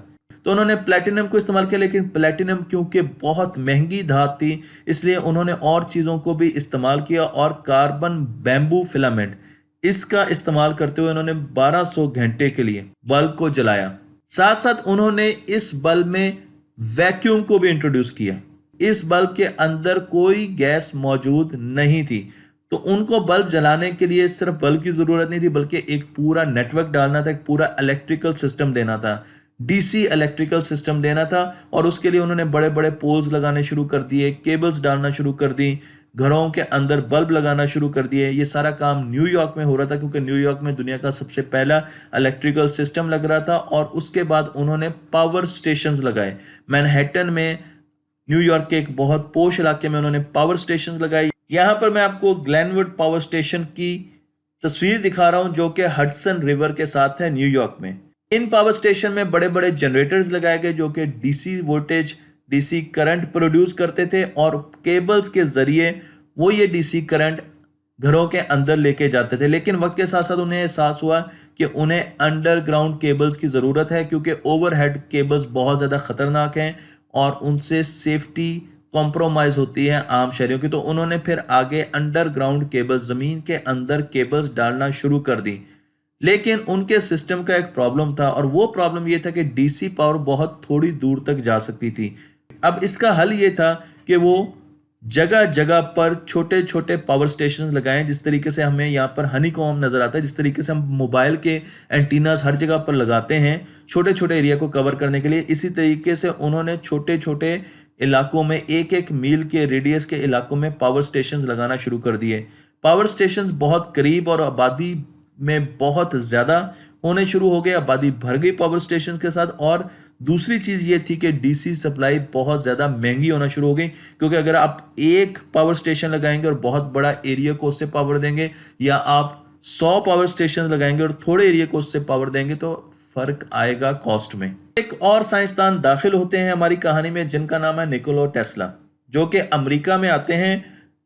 निकोला टेस्ला पर मैं पूरी वीडियो बना चुका हूं, आप इनके बारे में डिटेल्स जान सकते हैं। लेकिन उन्होंने डीसी सिस्टम के मुकाबले में एक और सिस्टम दिया और ये एसी सिस्टम, अल्टरनेटिंग करंट का सिस्टम था। डीसी सिस्टम में आप देख सकते हैं कि इलेक्ट्रॉन एक जगह से दूसरी जगह फ्लो करते हैं और करंट प्रोड्यूस करते हैं। लेकिन एसी सिस्टम में इलेक्ट्रॉन्स एक जगह से दूसरी जगह फ्लो नहीं करते, लेकिन वो ऑसिलेट करते हैं। तो आपके पास डीसी करंट में आप देखें तो आपके पास एक कांस्टेंट करंट आता है और इसी तरीके से डीसी वोल्टेज कांस्टेंट वोल्टेज होती है। लेकिन अगर आप एसी करंट की बात करें या एसी वोल्टेज की बात करें तो वो एक साइक्लिक, आपको एक साइनोसॉइडल वेव फॉर्म मिलेगी। तो कभी करंट ज़्यादा हो रहा होता है एक साइकिल में, फिर जीरो होता है और फिर नेगेटिव यानी ऑपोजिट पोलैरिटी की तरफ जाता है और फिर जीरो होता है। तो इसी तरीके से करंट ऑसिलेट करता है, वोल्टेज ऑसिलेट करती हैं। और इसके साथ साथ यहाँ पर मुख्तलिफ पल्सेटिंग और वेरिएबल करंट्स भी दिखाए गए हैं, लेकिन मेरा मेन कंसर्न रेड कलर के करंट से है, रेड कलर के वोल्टेज से है जो डीसी है, और अल्टरनेटिंग करंट से है जो कि एसी है। एसी करंट निकोला टेस्ला की इजाद है और उन्होंने एसी करंट को प्रमोट करने की कोशिशें शुरू कर दी। उन्होंने सोचा कि एसी करंट को घर में लाया जा सकता है, हम पूरा का पूरा इलेक्ट्रिकल सिस्टम एसी करंट पर लेके जाएं। मैं आपको यहाँ पर दोबारा एसी और डीसी करंट का फर्क दिखा रहा हूँ कि आप देख रहे हैं कि इलेक्ट्रॉन एक तरफ को फ्लो कर रहे हैं डीसी करंट में, जबकि यहाँ पर इलेक्ट्रॉन ऑसिलेट कर रहे हैं, लेफ्ट जा रहे हैं फिर राइट साइड पे जा रहे हैं, लेफ्ट साइड पे जा रहे हैं राइट साइड पे जा रहे हैं। तो आप देख सकते हैं कि यहाँ पर इलेक्ट्रॉन ऑसिलेट कर रहे हैं, ट्रेवल नहीं कर रहे एक जगह से दूसरी जगह पर, लेकिन इसके लिए उनको बाकायदा पूरे सिस्टम की जरूरत थी। इस सिस्टम में उनको एक बड़ा फायदा होने वाला था क्योंकि यूरोप में ट्रांसफार्मर की इजाद हो चुकी थी। ट्रांसफार्मर एक ऐसा डिवाइस है जो कि वोल्टेजेस को बढ़ा देता है, और क्योंकि पावर हमने सेम रखनी है तो करंट कम हो जाएगा। इसे हम स्टेप अप ट्रांसफार्मर कहते हैं, जो कि वोल्टेज को बढ़ाता है और करंट को कम कर देता है ताकि पी को बराबर रखा जा सके। और दूसरा ट्रांसफार्मर जिसे स्टेप डाउन ट्रांसफार्मर कहा जाता है, उसमें वोल्टेज को कम कर दिया जाता है और करंट को अपनी ओरिजिनल जगह पर ले आया जाता है। तो मैं आपको यहाँ पर एक पैरेलल में एक और अल्टरनेटिव इलेक्ट्रिकल सिस्टम दिखा रहा हूं जिसमें हमारे पास पावर स्टेशन है, यहां पर एसी प्रोड्यूसिंग जनरेटर्स लगे होंगे और वहां से करंट और वोल्टेजेस हमारे पास इस ट्रांसफार्मर में आएंगी। ये ट्रांसफार्मर क्या करेगा, ये वोल्टेज को स्टेप अप कर देगा, बढ़ा देगा और करंट को कम कर देगा। और इसका फायदा क्या है, करंट की वजह से हमेशा लॉसेज होते हैं। जब करंट केबल्स में से गुजरता है तो हमेशा लॉसेज होते हैं, केबल गर्म होती हैं और एनर्जी डेसिपेट करती है हीट की फॉर्म में। तो अगर हमने करंट को कम कर दिया तो इसका मतलब ये है कि हमने अपने लॉसेज कम कर दिए और हम पावर को दूर तक ट्रांसमिट कर सकते हैं। तो मेरे पास बीच में बहुत से पोल्स आ गए और इन पोल्स के जरिए, ट्रांसमिशन लाइंस के जरिए हमने कोसों दूर, सैकड़ों मील दूर पावर को ट्रांसमिट किया और दूसरी तरफ जाकर हमने एक स्टेप डाउन ट्रांसफार्मर लगा दिया जिसने वोल्टेज को और करंट को अपनी ओरिजिनल जगह पर रिस्टोर कर दिया और उसके बाद फिर हमने उनको डिस्ट्रीब्यूशन सिस्टम के साथ घर पहुंचा दिया। तो इस तरीके से एक तो हम पावर को, एसी पावर को बहुत दूर तक लेके जा सकते थे, इसलिए ये सस्ती पावर थी। और दूसरा ये कि इसके अंदर ट्रांसमिशन लॉसेस बहुत कम थे जो कि डीसी पावर में बहुत ज्यादा होते थे। इस पूरे नेटवर्क के लिए हमें कई चीजों की जरूरत है। एसी इक्विपमेंट पूरा का पूरा, एसी मोटर की जरूरत है क्योंकि आपने जब घर में काम करना है, आपने ग्राइंडर चलाना है, आपने फैन चलाना है, तो आपको ऐसी मोटर की भी जरूरत है जो एसी पर चले, क्योंकि माइकल फैराडे ने तो डीसी मोटर बनाई थी, इसलिए टेस्ला के लिए जरूरी है कि वो एसी मोटर बनाए। उसके साथ साथ ट्रांसफार्मर्स बन चुके थे तो ये तो उनके सिस्टम में आ चुके थे, लेकिन अब उनको जरूरत थी जनरेटर की, क्योंकि जनरेटर भी एसी होने चाहिए जो एसी पावर सप्लाई प्रोड्यूस कर सकें, करंट एसी प्रोड्यूस कर सकें, वोल्टेज कर सकें। और फिर उनके साथ साथ उनको एसी बल्ब की भी जरूरत थी क्योंकि एडिसन के बल्ब डीसी सप्लाई के साथ चलते थे। तो अब टेस्ला को जरूरत थी कि वो एसी बल्ब प्रोड्यूस करते, तो उनको 3 चैलेंजेस थे, एसी जनरेटर, एसी मोटर्स और एसी बल्ब की जरूरत थी। उनके इन्वेस्टर जो कि उनका प्रोजेक्ट इन्वेस्ट कर रहे थे, उनका नाम था जॉर्ज वेस्टिंगहाउस। और जॉर्ज वेस्टिंगहाउस को सबसे पहले उन्होंने डिमॉन्स्ट्रेशन दी एक एसी मोटर की, और वो डिमॉन्स्ट्रेशन मैं आपको यहां पर दिखा रहा हूं। उन्होंने एक मेटल का अंडा लिया और उसे एक प्लेटफॉर्म पर रखा। प्लेटफॉर्म नीचे से कवर था, इसे टेस्ला एग कहा जाता है। और जैसे ही उन्होंने इस सर्किट को, इस सिस्टम को पावर दी तो ये अंडा एक लट्टू की तरह घूमना शुरू हो गया और पावर उन्होंने एसी दी थी। और उन्होंने ये दिखाया कि एसी के जरिए हम मोशन प्रोड्यूस कर सकते हैं, यानी कि हम मोटर को बना सकते हैं। मैं आपको यहाँ पर वही अंडा टेस्ला एग दिखा रहा हूँ, तो आप देख सकते हैं कि नीचे उन्होंने कॉइल्स लगाई थी और इन कॉइल को जब हम एनर्जाइज करते थे, और ये मैग्नेट था, अंडा भी मैग्नेट था, तो जब मैं इनको एनर्जाइज करता था तो इनकी एक मैग्नेटिक फील्ड बनती थी और अंडे की भी एक मैग्नेटिक फील्ड थी। तो अंडे की मैग्नेटिक फील्ड जब इस मैग्नेटिक फील्ड से इंटरेक्ट करती थी तो अंडा घूमना शुरू कर देता था। कभी ये एनर्जाइज होती थी, फिर ये एनर्जाइज होती थी, फिर ये एनर्जाइज होती थी, तो एक सिस्टम के जरिए अंडा घूमना शुरू कर देता था। और ये हमारी मोटर का बेसिक प्रिंसिपल है। मैं आपको यहाँ पर इंडक्शन मोटर दिखा रहा हूँ, तो आप देख सकते हैं कि यहाँ पर हमारे पास कॉइल्स हैं और इन कॉइल्स को हमने एनर्जाइज किया हुआ है। आप राइट साइड पे भी देख सकते हैं, यहाँ पर मैंने एसी सोर्स दी है इन कॉइल्स को और ये मैग्नेट के तौर पे काम कर रही है, और इनके बीच में एक रोटर है जो कि एक मैग्नेट है। तो जब ये कॉयल फ्लिप करती हैं अपनी मैग्नेटिक फील्ड, तो ये रोटर बीच में घूमना शुरू कर देता है। अगर आप यहाँ पर लेफ्ट साइड में देखें तो यहाँ पर आप देखें कि यहाँ पर साउथ पोल है, नॉर्थ पोल है कॉयल का, और उसके बाद जैसे इन्होंने फ्लिप किया तो रोटर घूमना शुरू हो गया। उसकी वजह यह है कि साउथ और साउथ पोल एक दूसरे को रिपेल करेंगे, तो जैसे ही साउथ पोल सामने आएगा साउथ पोल के, वो आगे की तरफ घूम जाएगा। तो इस तरीके से जब हम स्विच करेंगे बार बार साउथ नॉर्थ, तो बीच वाला रोटर घूमता रहेगा और इस तरीके से मोटर काम करती है। जो स्टेशनरी पार्ट है उसे स्टेटर कहा जाता है और जो बीच में घूमने वाला मैग्नेट है इसे रोटर कहा जाता है। तो स्टेशनरी पार्ट अपनी पोलैरिटी चेंज करता है और उसकी वजह से रोटर बीच में घूमता रहता है और हमें मूवमेंट मिलती है। इलेक्ट्रिकल करंट से हम मूवमेंट हासिल कर रहे हैं। टेस्ला एसी मोटर भी बना चुके हैं और उन्होंने एसी जनरेटर भी बनाया, इसलिए अब उनके लिए पावर स्टेशन बनाना बहुत ही आसान था, क्योंकि ये पावर स्टेशन स्टेप अप करके पावर को यानी वोल्टेज और करंट को दूर दराज के इलाकों में भेज सकता था। इसलिए इन पावर स्टेशंस को हम रिमोट एरियाज में भी बना सकते थे। ये एक बहुत बड़ी कामयाबी थी, क्योंकि एडिसन की डीसी पावर की सूरत हाल में हमें पावर स्टेशंस शहरों में पॉपुलेटेड एरियाज में बनाने पड़ रहे थे, लेकिन टेस्ला ने दूर दराज के इलाकों में पावर स्टेशंस बनाए और उनसे शहरों को पावर सप्लाई दी। अब एसी और डीसी करंट की जंग छिड़ चुकी थी और उसके लिए कुछ बहुत नेगेटिव चीजें होने जा रही थी। एडिसन ने एसी करंट को बदनाम करने के लिए मुख्तलिफ स्ट्रेटजीज बनाई और उनमें एक स्ट्रेटजी ये थी कि उन्होंने एनिमल्स को, जानवरों को एसी करंट दिया जो कि एसी करंट के लगने से मर गए, और इस तरीके से एडिसन ने यह दिखाने की कोशिश की कि एसी करंट कितना खतरनाक है। और उसके साथ साथ उन्होंने एक मुजरम को एसी करंट लगाकर, एसी करंट की चेयर पर बिठाकर सजाए मौत भी दिलवाई। लोग एसी करंट से बहुत ज्यादा डरना शुरू हो गए और एसी करंट के सिस्टम से दूर होना शुरू हो गए। टेस्ला ने इस सूरत हाल में एक यूनिक काम किया और उन्होंने एक बहुत बड़े स्टेज पर high voltage high frequency AC current को अपनी बॉडी के अंदर से गुजार कर दिखाया। यहां पर मैं आपको उनकी ही तस्वीर दिखा रहा हूं जो कि ब्लैक एंड वाइट शक्ल में आपको नजर आ रही है, और उन्होंने लोगों को बताया कि एसी करंट बहुत ही सेफ करंट है। लोगों ने टेस्ला की बात पर यकीन कर लिया और उन्होंने बहुत बड़े पावर स्टेशंस लगाए नियाग्रा फॉल पे 1896 में।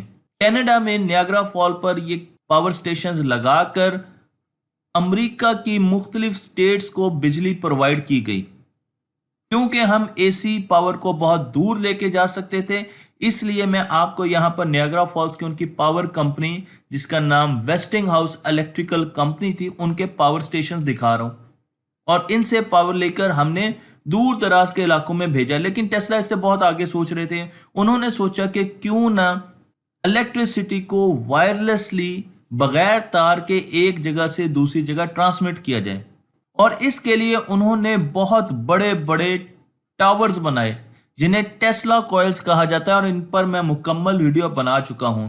मैं आपको यहां पर बड़े बड़े टावर्स दिखा रहा हूं जिन्हें टेस्ला कॉइल कहा जाता है, उनको एनर्जाइज किया गया।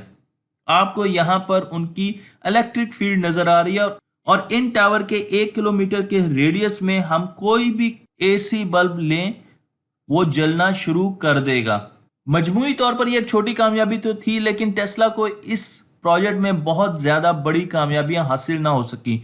मैं आपको यहां पर मुख्तलिफ टावर्स दिखा रहा हूं जिन्हें टेस्ला कॉइल्स कहा जाता है, जो कि हवा में इर्द गिर्द की एटमॉस्फेयर में इलेक्ट्रिक फील्ड इंजेक्ट करती थी।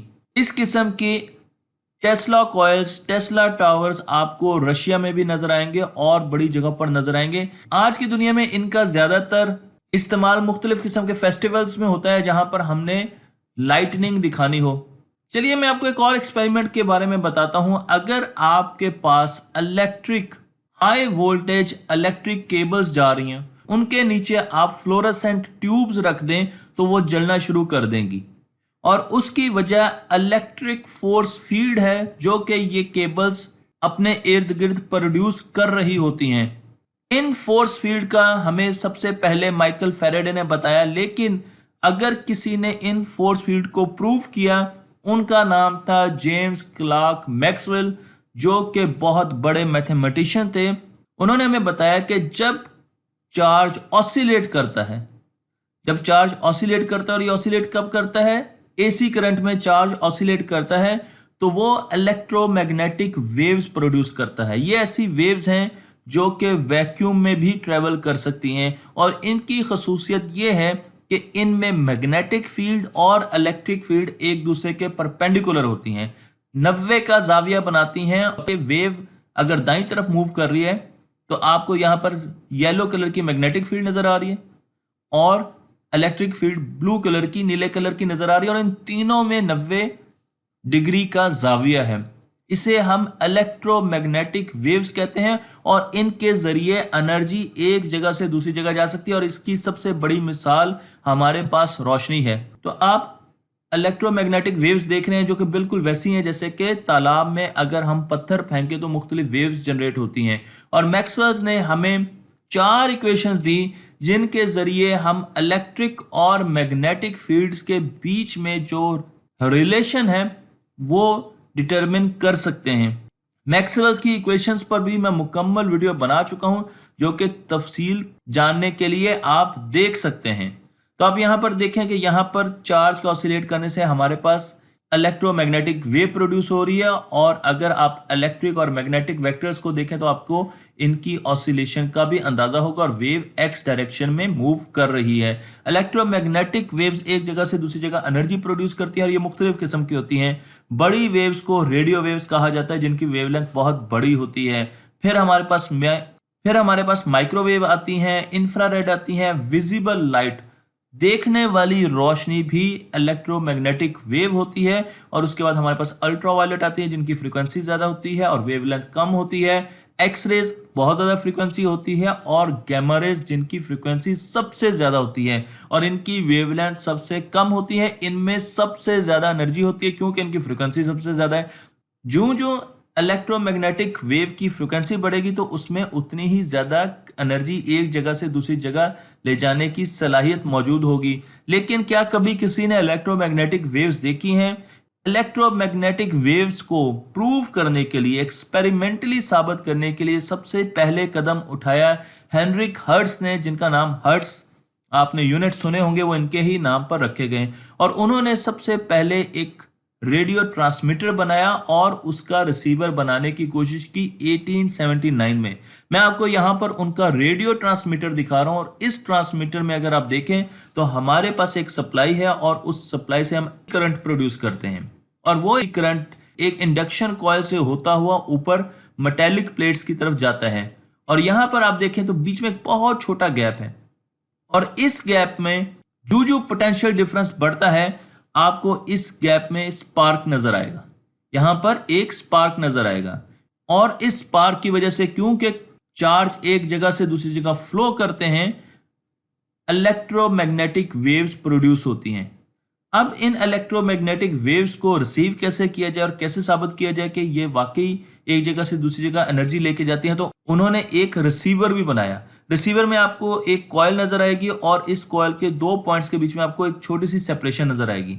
इलेक्ट्रोमैग्नेटिक वेव्स जैसे ही इस कॉइल की तरफ आएंगी तो उनकी मैग्नेटिक फील्ड के चेंज होने की वजह से इस कॉइल में इलेक्ट्रिक करंट इंड्यूस होगा, यानी हम इंडक्शन कर रहे हैं। तो मैं आपको यहां पर दिखा रहा हूं, यहां पर एसी करंट फ्लो हुआ और उसने रेडियो वेव्स जनरेट की, इलेक्ट्रोमैग्नेटिक वेव जनरेट की। और जो ही वो इलेक्ट्रोमैग्नेटिक वेव्स यहां पर आई, क्योंकि उनकी मैग्नेटिक फील्ड हर वक्त चेंज हो रही थी, उसकी वजह से यहां पर करंट इंड्यूस हुआ, जो कि हम पहले माइकल फैराडे के एक्सपेरिमेंट्स में देख चुके हैं।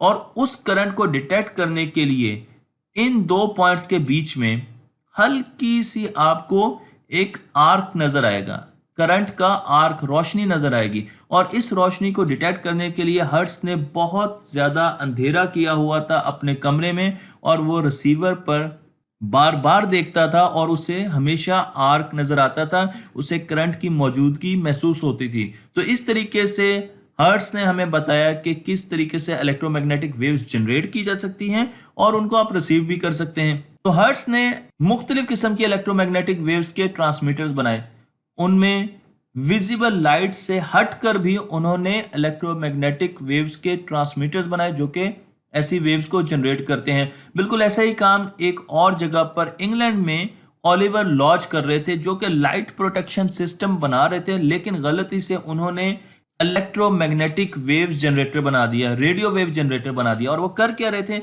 उन्होंने दो केबल्स ली, दो वायर्स ली और उनको पैरेलल में रखकर उन्हें एसी करंट उन केबल्स के बीच में फ्लो कराया। तो उन्होंने देखा कि उन दोनों केबल्स के बीच में मुख्तलिफ किस्म के स्पार्क्स नजर आ रहे हैं। और जब उन्होंने स्पार्क्स को गौर से देखा तो उन्हें नजर आया कि वो एक वेव के ट्रफ एंड क्रस्ट हैं।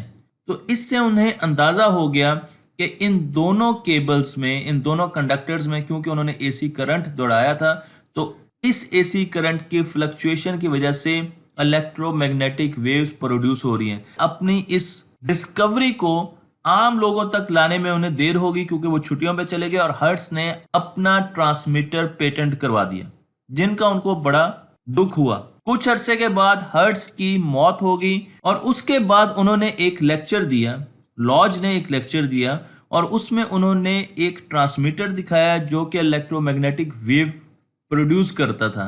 लेकिन मजे की बात यह थी कि उसका रिसीवर जो कि उस वेव को रिसीव करता था वो एक बेल को एनर्जाइज कर देता था, बेल बजना शुरू हो जाती थी। तो आप यहां पर देख सकते हैं कि हमारे पास यहां पर एक इलेक्ट्रोमैग्नेटिक वेव का जनरेटर है जिसमें एसी करंट दौड़ाया जाता है और वहां से इलेक्ट्रोमैग्नेटिक वेव्स प्रोड्यूस होती हैं। दूसरी तरफ हमारे पास दो एंटीनास हैं और वो एंटीना इलेक्ट्रोमैग्नेटिक वेव्स को रिसीव करते हैं और उसके बाद हमने उससे आगे एक बल्ब लगाया, ग्लास का छोटा सा बल्ब लगाया जिसके अंदर आयरन फिलिंग्स थी। और जब करंट उन आयरन फिलिंग्स में, आयरन के छोटे छोटे जर्रों में से गुजरता था तो वो एक दूसरे से चिपक जाते थे, जुड़ जाते थे। और उसकी वजह से अगर आप ये देखें तो जैसे करंट इसमें से गुजरेगा तो ये एक दूसरे से चिपक जाएंगे और इस टर्मिनल को अपनी तरफ खींच लेंगे और इस तरीके से इलेक्ट्रिक बेल का सर्किट एनर्जाइज होगा और बेल बजना शुरू हो जाएगी। जैसे ही हमें एसी करंट जो कि इंड्यूस एसी करंट है वो खत्म होगा तो ये सर्किट दोबारा इनएक्टिव हो जाएगा और बेल बजना बंद हो जाएगी। तो ये पहली मर्तबा इलेक्ट्रोमैग्नेटिक वेव्स का इस्तेमाल करते हुए हमने काम करवाया था, हमने वर्क डन किया था, हमने एक बेल को एनर्जाइज किया था। लॉज ने अभी अपना ये काम दोबारा पेटेंट नहीं कराया था, लेकिन उस वक्त एक इटालियन इंग्लिस्तान में दाखिल होते हैं जिनका नाम था मार्कोनी। उन्होंने बहुत सी किताबें पढ़ी थी, उन्होंने लॉज की बुक्स भी पढ़ी हुई थी, उन्होंने हर्ट्ज की बुक्स भी पढ़ी हुई थी और उनके पास एक डब्बा था जो कि काले रंग का था और उस काले रंग के डब्बे से वो रेडियो वेव्स जनरेट करते थे और उन्हें रिसीव करते थे कुछ फासले पर। उन्होंने अपना पहला प्रोजेक्ट शुरू किया लंदन के जीपीओ के साथ, पोस्टल सर्विस के साथ, और एक बिल्डिंग से उन्होंने टेलीग्राफ की रेडियो वेव्स जनरेट की और उसे दूसरी बिल्डिंग में रिसीव किया। ये एक बहुत बड़ी कामयाबी थी और उसके बाद उन्होंने और ज्यादा फासले तक रेडियो वेव्स को ट्रांसमिट किया और कामयाबी के साथ रिसीव किया। तो अब हम वायरलेस ट्रांसमिशन कर सकते थे, टेलीग्राफ के जो मैसेजेस थे उनको एक जगह से दूसरी जगह बगैर तार के भेज सकते थे। लोग ये समझते थे कि मार्कोनी का अपना सर्किट है, उन्होंने अपना सर्किट बनाकर ये कामयाबी हासिल की। लेकिन जब उन्होंने पेटेंट करवाने के लिए अपने बॉक्स को खोला तो उसमें लॉज का सर्किट था। लॉज उस वक्त भी जिंदा थे, लेकिन मार्कोनी ने उनका सर्किट अपने नाम से पेटेंट करवाया, उसकी रॉयल्टी हासिल की और उस पर फ्यूचर में उन्हें नोबेल प्राइज भी दिया गया। मार्कोनी ने जो लॉन्ग डिस्टेंस ट्रांसमिशन की वो इंग्लैंड और अमेरिका के दरमियान की। आप यहां पर ट्रांस अटलांटिक ट्रांसमिशन देख सकते हैं टेलीग्राफ की। तो अब आप एक जगह से दूसरी जगह बगैर तार के मैसेजेस भेज सकते थे। इस तरीके से दुनिया लोगों के लिए सिमटना शुरू हो गई। लेकिन इसी जंग में एक और खिलाड़ी भी थे जिनका नाम था जगदीश चांद। जगदीश चांद बोस इंडियन थे और वो कलकत्ता शहर में रहते थे और उन्होंने एक बहुत जबरदस्त किस्म की डिस्कवरी की। उन्होंने भी एक रेडियो ट्रांसमीटर और रिसीवर बनाया। लेकिन रेडियो वेव के डिटेक्टर में उन्होंने एक खास किस्म का पुर्जा इस्तेमाल किया। उन्होंने क्रिस्टल्स की पावर को डिस्कवर किया। उनका ये पुर्जा जो कि मैं आपको यहाँ पर दिखा रहा हूँ, वो करंट को एक जगह से दूसरी जगह लेकर जाता था। बहुत ज़्यादा फास्ट ट्रांसमिशन होती थी, लेकिन इसके लिए ज़रूरी था कि इस क्रिस्टल को एक ख़ास जगह से दबाया जाए, स्ट्रेस दिया जाए, और उसके लिए हमने एक निडल लगाई। तो आप देख सकते हैं कि ये एक नीडल है और इसने इस क्रिस्टल को जिस बॉडी के अंदर है उसको एक खास जगह से दबाना है, तो इनके दरमियान वन वे ट्रांसमिशन होगी। करंट की चार्ज इनके थ्रू पास करेगा, एक डायरेक्शन में पास करेगा, दूसरी डायरेक्शन में पास नहीं कर सकता, और इसे हम सेमीकंडक्टर कहते हैं। सेमीकंडक्टर को बोस ने इजाद किया और इसकी वजह से हम वॉइस ट्रांसमिशन करना शुरू हो गए। हम एक जगह से दूसरी जगह म्यूजिक को भेजना शुरू हो गए। रेडियो की टेक्नोलॉजी में एक बहुत बड़ी रेवोल्यूशन आई। आर्टिस्ट भी अब पीछे नहीं रहने वाले थे। उन्होंने सोचा कि क्यों ना हम एसी करंट का इस्तेमाल करते हुए अपने फनपारों को डिजाइन करें, और उन्होंने बहुत सी ग्लास की ट्यूब्स ली और उनके बीच में जितनी भी गैस मौजूद थी उसको सक कर लिया, निकाल दिया, और फिर करंट को फ्लो करवाया। तो उन्हें बहुत रंग बिरंगे डिजाइन नजर आए। इन डिजाइन्स को एग्जीबिशंस में दिखाया जाता था। कई मरतबा वो मुख्तलिफ गैसेस का भी इस्तेमाल करते थे और उसमें से करंट को गुजारते थे, तो उन्हें और भी रंग बिरंगे कलर्स नजर आते थे। और इसी फिनोमिना को देखते हुए विलियम क्रूक्स ने एक एक्सपेरिमेंट किया। उन्होंने एक वैक्यूम ट्यूब में करंट को पास किया, और अब आप देख सकते हैं कि जैसे ही उन्होंने वैक्यूम ट्यूब से करंट को पास किया तो आपको इस क्रॉस का इमेज यहां पर नजर आना शुरू हो गया। हमें यह पता चला कि करंट इलेक्ट्रॉन से मिलकर बनता है और हम इलेक्ट्रिसिटी के कलर्स देख सकते थे। कैथोड रे ट्यूब का इस्तेमाल आज भी टेलीविजन्स में होता है, और जब भी हम टेलीविजन की स्क्रीन को देखते हैं तो उसके पीछे कैथोड रे ट्यूब इस्तेमाल हो रही होती है। गोया कि अब एलसीडीज आ गई हैं जिसमें और ज़्यादा सोफिस्टिकेटेड टेक्नोलॉजी इस्तेमाल होती है, लेकिन इसके साथ साथ कैथोड रे ट्यूब ने एक और चीज़ को रिप्लेस किया है जिसे हम सेमीकंडक्टर कह रहे थे, और वो क्रिस्टल बेस्ड बोस के सेमीकंडक्टर्स थे। कैथोड रे ट्यूब क्योंकि इलेक्ट्रॉन को बम्बार्ड करती थी, करंट फ्लो करवाते थे तो इलेक्ट्रॉन को बम्बार्ड करते थे, और जब हमने पॉजिटिव चार्ज दिया तो इलेक्ट्रॉन की बीम डिफ्लेक्ट होना शुरू हो गई। अब आप देखें कि इलेक्ट्रॉन एक ही तरफ को जा रहे हैं, लेफ्ट से राइट की तरफ जा रहे हैं। मेटल हमारे पास एनोड है और कैथोड है, तो वो कैथोड से एनोड की तरफ जा रहे हैं और वो डिफ्लेक्ट हो रहे हैं। तो इससे हमें उनकी पोलैरिटी के बारे में भी पता चला कि वो नेगेटिव चार्ज रखते हैं। इन कैथोड रे ट्यूब्स ने सेमीकंडक्टर क्रिस्टल्स को रिप्लेस करना शुरू कर दिया, और हमने इनसे बनाए वैक्यूम ट्यूब्स जिन्हें वेल्व्स भी कहा जाता है, और अब ये वैक्यूम ट्यूब्स इलेक्ट्रॉनिक्स में इस्तेमाल होना शुरू हो गई। दुनिया का पहला कंप्यूटर इन्हीं वेल्व्स या वैक्यूम ट्यूब से मिलकर बनाया गया।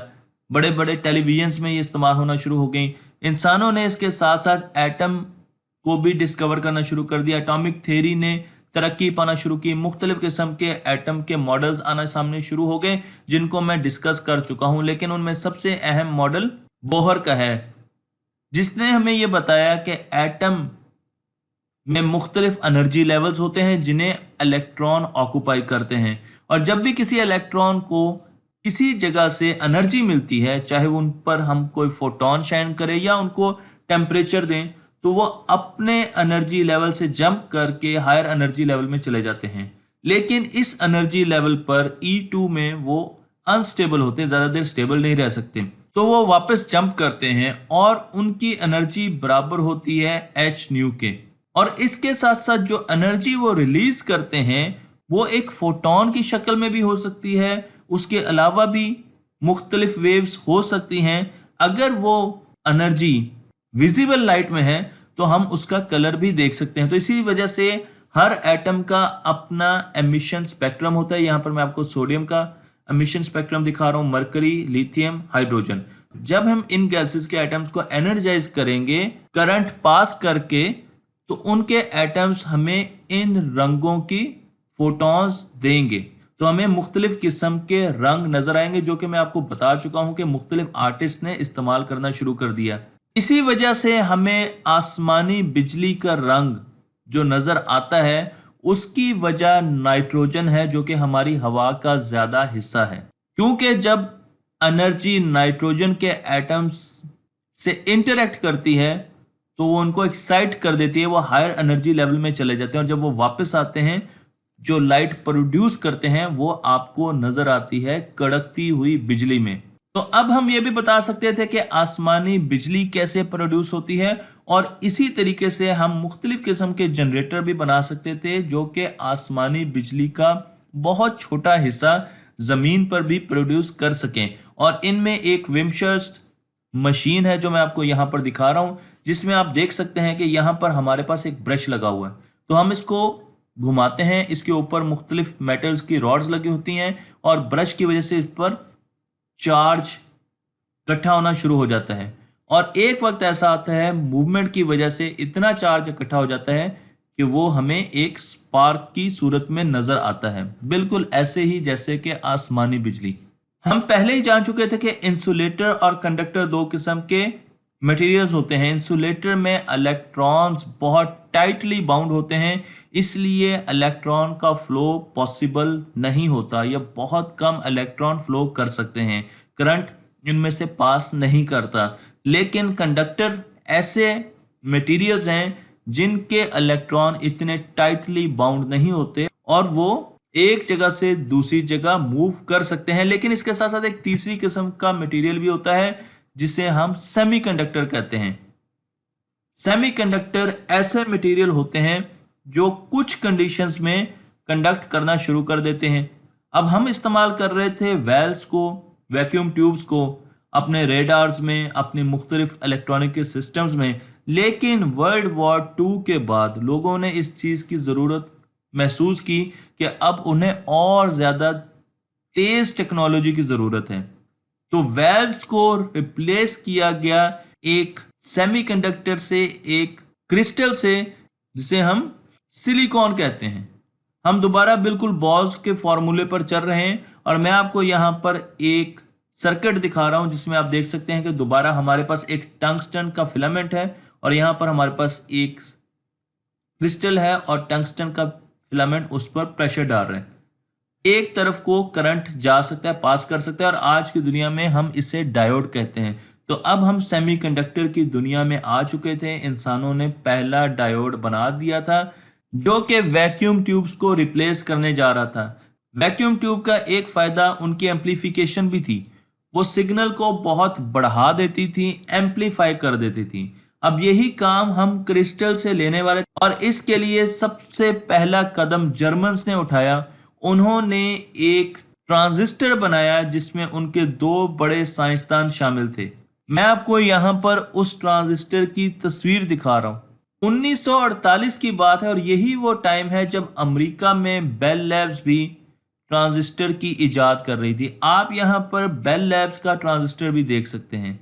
बेल लैब का ट्रांजिस्टर बहुत एक्सपेरिमेंटल फेज में आपको लगेगा, जबकि जर्मन ट्रांजिस्टर आपको उसके मुकाबले में ज्यादा रिलायबल लगेगा। जर्मन ट्रांजिस्टर में वायर्स का इस्तेमाल होता था। आप देख सकते हैं कि यहाँ पर क्रिस्टल्स आपको नजर आ रहे हैं, लेकिन उनको कनेक्ट करने के लिए अभी भी हम केबल्स या वायर्स का इस्तेमाल कर रहे हैं। जर्मन्स ने इस ट्रांजिस्टर को 1947 में बनाया, लेकिन इस ट्रांजिस्टर को बनाने के बाद उन्होंने इसे पेटेंट नहीं करवाया। इस असना में अमेरिका की बेल लैब्स में यही ट्रांजिस्टर एक और तरीके से बनाया गया। मैं आपको बेल लैब का पॉइंट ट्रांजिस्टर दिखा रहा हूं जिसे 1948 में, एक साल के बाद, पेटेंट करा दिया गया। अगर आप इसकी तस्वीर से देखें तो ये आपको बहुत क्रूड फॉर्म में एक्सपेरिमेंटल ट्रांजिस्टर लग रहा होगा, जबकि जर्मन ट्रांजिस्टर काफी रिलायबल था।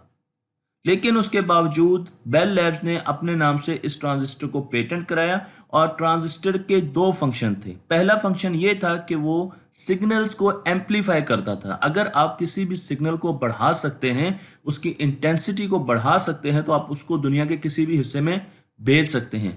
बढ़ती हुई कम्युनिकेशन सिस्टम, तरक्की करते हुए कम्युनिकेशन सिस्टम के लिए ज़रूरी था कि हमारे पास एम्पलीफायर्स हों, और इस वक्त ट्रांजिस्टर एक एम्पलीफायर के तौर पर उभर रहा था।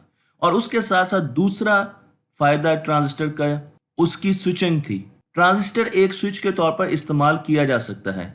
ये करंट को रोक भी सकता है और करंट को फ्लो करने की इजाज़त भी दे सकता है।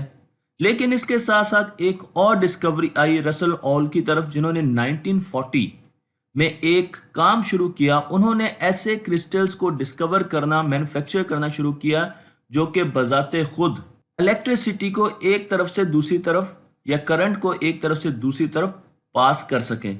वो मुख्तलिफ किस्म के क्रिस्टल्स बना रहे थे और फिर अचानक उन्होंने एक ऐसा क्रिस्टल बनाया जिसमें सिंगल जंक्शन था। और उन्होंने देखा कि इस क्रिस्टल पर, क्योंकि ये सिलिकॉन का क्रिस्टल था, इस क्रिस्टल की खसूसियत ये थी कि जब इस पर लाइट शाइन की जाती थी तो इस क्रिस्टल से करंट फ्लो करना शुरू कर देता था, जिस तरीके से आप इस तस्वीर में देख रहे हैं। जूं जूं लाइट इसके पास आएगी, करंट की मिकदार, क्वांटिटी बढ़ती जाएगी, और अगर लाइट इससे दूर जाएगी तो करंट की क्वांटिटी कम होती जाएगी। अगर हम बीच में एक फैन लगा दें तो आपको करंट की पल्सेस मिलना शुरू हो जाएंगी, और अगर इस बल्ब को मैं यहां से हटा दूं तो करंट जीरो हो जाएगा। इसे फोटो क्रिस्टल कहा जाता है, और इस क्रिस्टल की खसूसियत ये थी कि इसमें एक जंक्शन मौजूद था।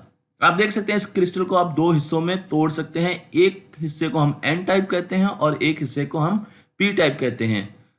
नॉर्मल सिलिकॉन क्रिस्टल में आपको यहां पर दिखा रहा हूं, सिलिकॉन एटम्स की एरे दिखा रहा हूं, जिसमें आपके वैलेंस शेल में 8 इलेक्ट्रॉन्स मौजूद हैं। लेकिन इसी सिलिकॉन क्रिस्टल को हम माइनॉरिटी के साथ, हम एक एक्सटर्नल एंटिटी के साथ डोप करते हैं, इसमें शामिल करते हैं। वो फास्फोरस भी हो सकती है, वो बोरॉन भी हो सकती है। तो अगर हम फास्फोरस का एटम बीच में शामिल करते हैं, बहुत कम मिकदार में फास्फोरस के एटम्स बीच में डालते हैं, डोप करते हैं, तो आप देख सकते हैं कि यहाँ पर हमारे पास सिलिकॉन के एटम्स हैं और उनके बीच में एक फास्फोरस का एटम है। लेकिन इस फास्फोरस के एटम के अगर वैलेंस इलेक्ट्रॉन्स देखे जाए तो आपको 9 इलेक्ट्रॉन्स मिलेंगे। एक इलेक्ट्रॉन अजाफी है और इसने ये इलेक्ट्रॉन किसी न किसी तरीके से देना है, तो इसलिए इसे डोनर सेमीकंडक्टर भी कहा जाता है। और दूसरी तरफ इसी सेमीकंडक्टर को, यानी कि सिलिकॉन को, अगर हम बोरॉन के साथ डोप कर दें तो बोरॉन में डोपिंग करने के बाद आपके पास जो बॉन्डिंग बनेंगी उसमें एक आपके पास इलेक्ट्रॉन की जगह खाली रह जाएगी। आखिरी शेल में आपके पास 7 इलेक्ट्रॉन्स रहेंगे, एक होल रहेगा या इलेक्ट्रॉन हासिल करने की कैपेसिटी रहेगी। तो अब इन दोनों को जब हम इकट्ठा करेंगे, एन टाइप और पी टाइप, तो एन टाइप में हमने फास्फोरस को डोप किया था और पी टाइप में हमने बोरॉन को डोप किया था। तो यहाँ पर मेरे पास एक एडिशनल इलेक्ट्रॉन है और ये इलेक्ट्रॉन जैसे मैं इन दोनों को कनेक्ट करूंगा, यहाँ से जंप करेगा और इस होल को फिल कर देगा, और फिर आगे से आगे इलेक्ट्रॉन एक जगह से दूसरी जगह ट्रेवल करना शुरू कर देंगे और इस तरीके से करंट प्रोड्यूस होगा।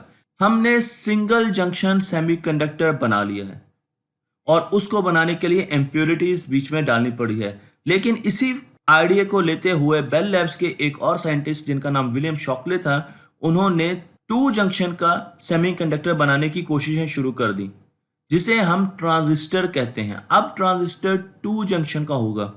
इसमें उनको कामयाबी हासिल हुई और इस ट्रांजिस्टर से हम बहुत ज्यादा सिग्नल को एम्पलीफाई कर सकते हैं। और इस ट्रांजिस्टर में जो क्रिस्टल इस्तेमाल किया गया उसे जर्मेनियम कहा जाता है।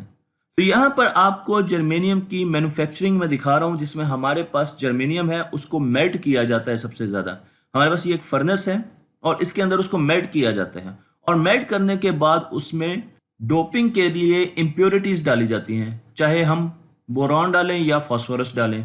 और उसके बाद जब हम इसको मिक्स कर देते हैं इम्प्योरिटीज़ डाल के, तो एक क्रिस्टल, आप देखें इस टैंक के ऊपर एक क्रिस्टल लगा हुआ है, ये क्रिस्टल इसके अंदर डिप होता है और गोल गोल घूमना शुरू कर देता है, स्वर्ल करना शुरू कर देता है। और जैसे जैसे ये स्वर्ल करता है, इसके साथ जर्मेनियम का क्रिस्टल बनना शुरू हो जाता है।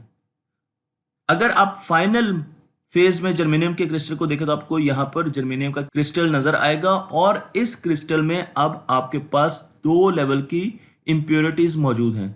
तो आपके पास 2 जंक्शन का सेमीकंडक्टर बन चुका है, और इस जर्मेनियम के क्रिस्टल से हम बहुत सी इलेक्ट्रॉनिक्स की चीज़ें बनाते हैं। इसी तरीके से हम सिलिकॉन के क्रिस्टल्स भी बनाते हैं जिनमें 2 जंक्शंस मौजूद होते हैं, यानी 2 किस्म की इम्प्योरिटीज हम डालते हैं, और इनके जरिए हम ट्रांजिस्टर्स बनाते हैं, जो कि मैं आपको यहाँ पर दिखा रहा हूँ।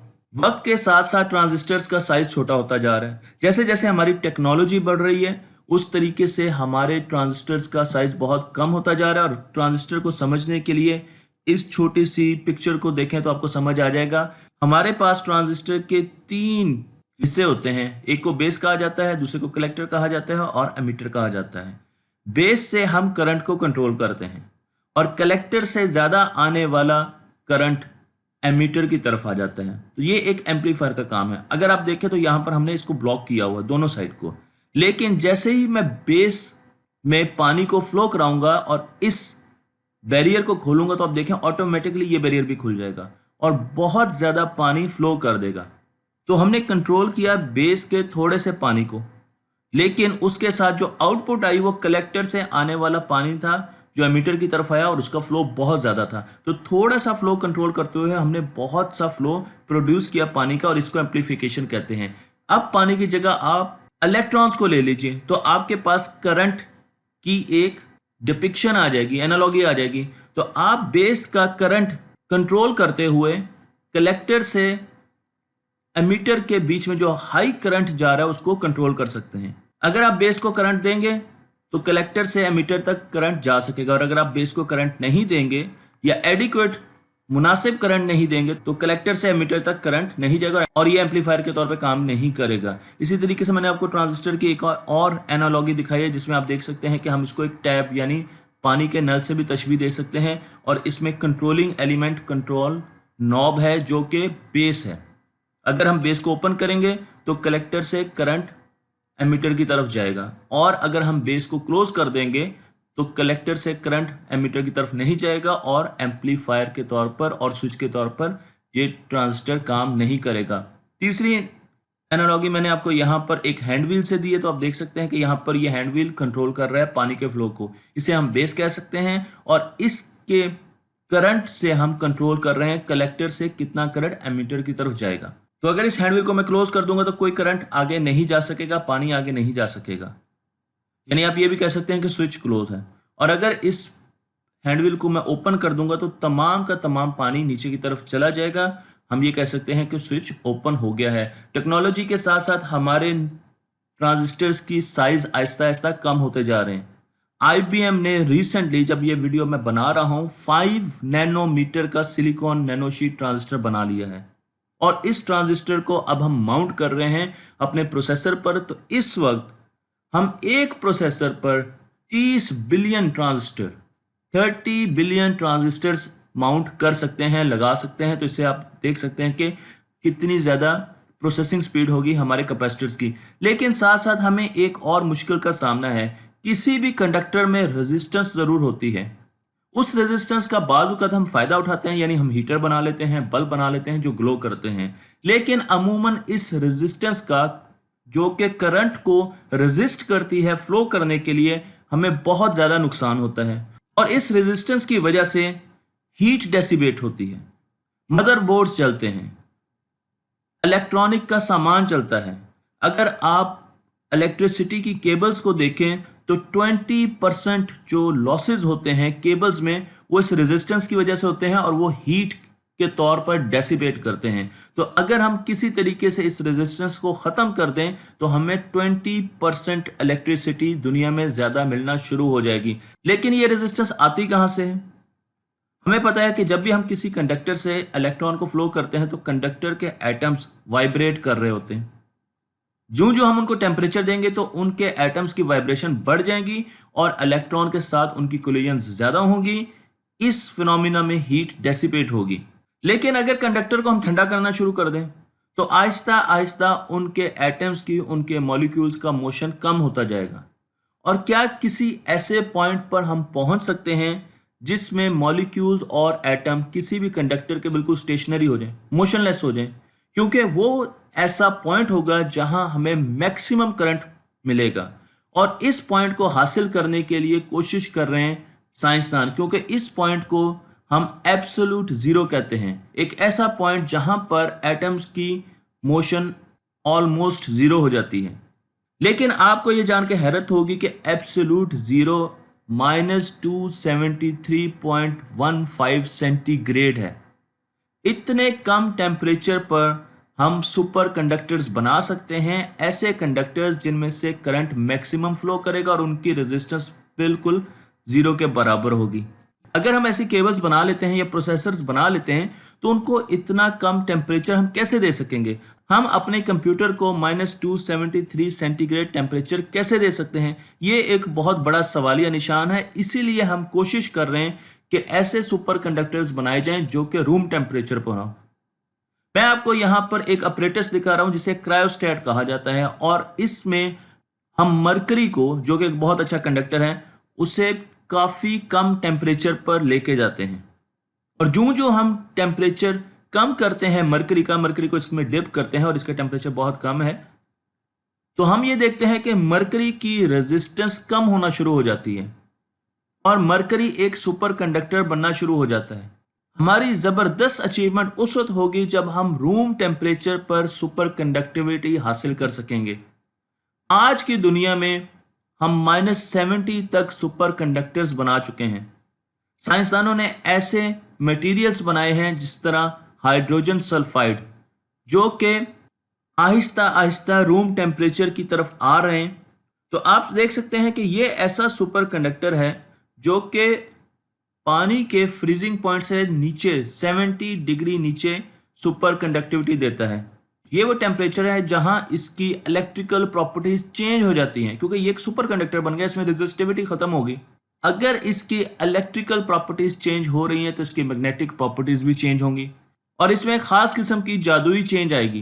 क्योंकि इसकी मैग्नेटिक प्रॉपर्टीज चेंज हो रही है, ये लेविटेट करना शुरू कर देगा, हवा में तैरना शुरू कर देगा। जितनी देर तक इसका टेम्परेचर कम रहेगा, ये मैग्नेट के ऊपर लेविटेट करना शुरू कर देगा, और जैसे ही इसका टेम्परेचर नॉर्मल होना शुरू होगा, ये हीट एब्जॉर्ब करना शुरू कर देगा एटमॉस्फेयर से, एनवायरनमेंट से। इसकी लेविटेशन ख़त्म होती जाएगी और आहिस्ता आहिस्ता ये इस मटेरियल के, वाइट मटेरियल के ऊपर बैठ जाएगा। सुपर कंडक्टर पर अब हम बहुत सी एप्लीकेशंस डिज़ाइन कर चुके हैं। मैं इस पर पूरी एक वीडियो बना चुका हूं जिसमें बता चुका हूं कि सुपर कंडक्टर्स कैसे लेविटेटिंग ट्रेन्स में इस्तेमाल होते हैं, बुलेट ट्रेन्स में इस्तेमाल होते हैं। इसी तरीके से सुपर कंडक्टर हम सन में इस्तेमाल करते हैं, जो एक बहुत बड़ा हैड्रॉन कोलाइडर है, और उसमें जितनी भी केबल्स बनाई जाती हैं वो सुपर कंडक्टर से बनाई जाती है, क्योंकि उनको हम ठंडा रख सकते हैं। उम्मीद है कि हम बहुत जल्द ऐसे सुपर कंडक्टर्स बनाना शुरू कर देंगे जो कि रूम टेम्परेचर पर भी सुपर कंडक्टिविटी दे सकेंगे, और उस दुनिया को इमेजिन करना हमारे लिए बहुत मुश्किल होगा, क्योंकि उस दुनिया में टेक्नोलॉजी और एनर्जी की एक रेवोल्यूशन आ चुकी होगी। और इस रेवोल्यूशन के साथ हम अपनी इस डॉक्यूमेंट्री का खात्मा करते हैं। मुझे उम्मीद है कि आपको ये डॉक्यूमेंट्री पसंद आई होगी, और इस डॉक्यूमेंट्री को देखकर हमारे बच्चे समझ सकते हैं कि हमने इलेक्ट्रोमैग्नेटिज्म का सफ़र कहाँ से शुरू किया और आज हम किस जगह पर खड़े हैं। स्कूलों और कॉलेजेस में ये डॉक्यूमेंट्री ज़रूर दिखानी चाहिए ताकि हमारे बच्चे किताबों से हटकर भी नॉलेज हासिल कर सकें। तख्ती ऑनलाइन को लाइक कीजिए, शेयर कीजिए और ये इल्म दूसरों तक पहुँचाइए।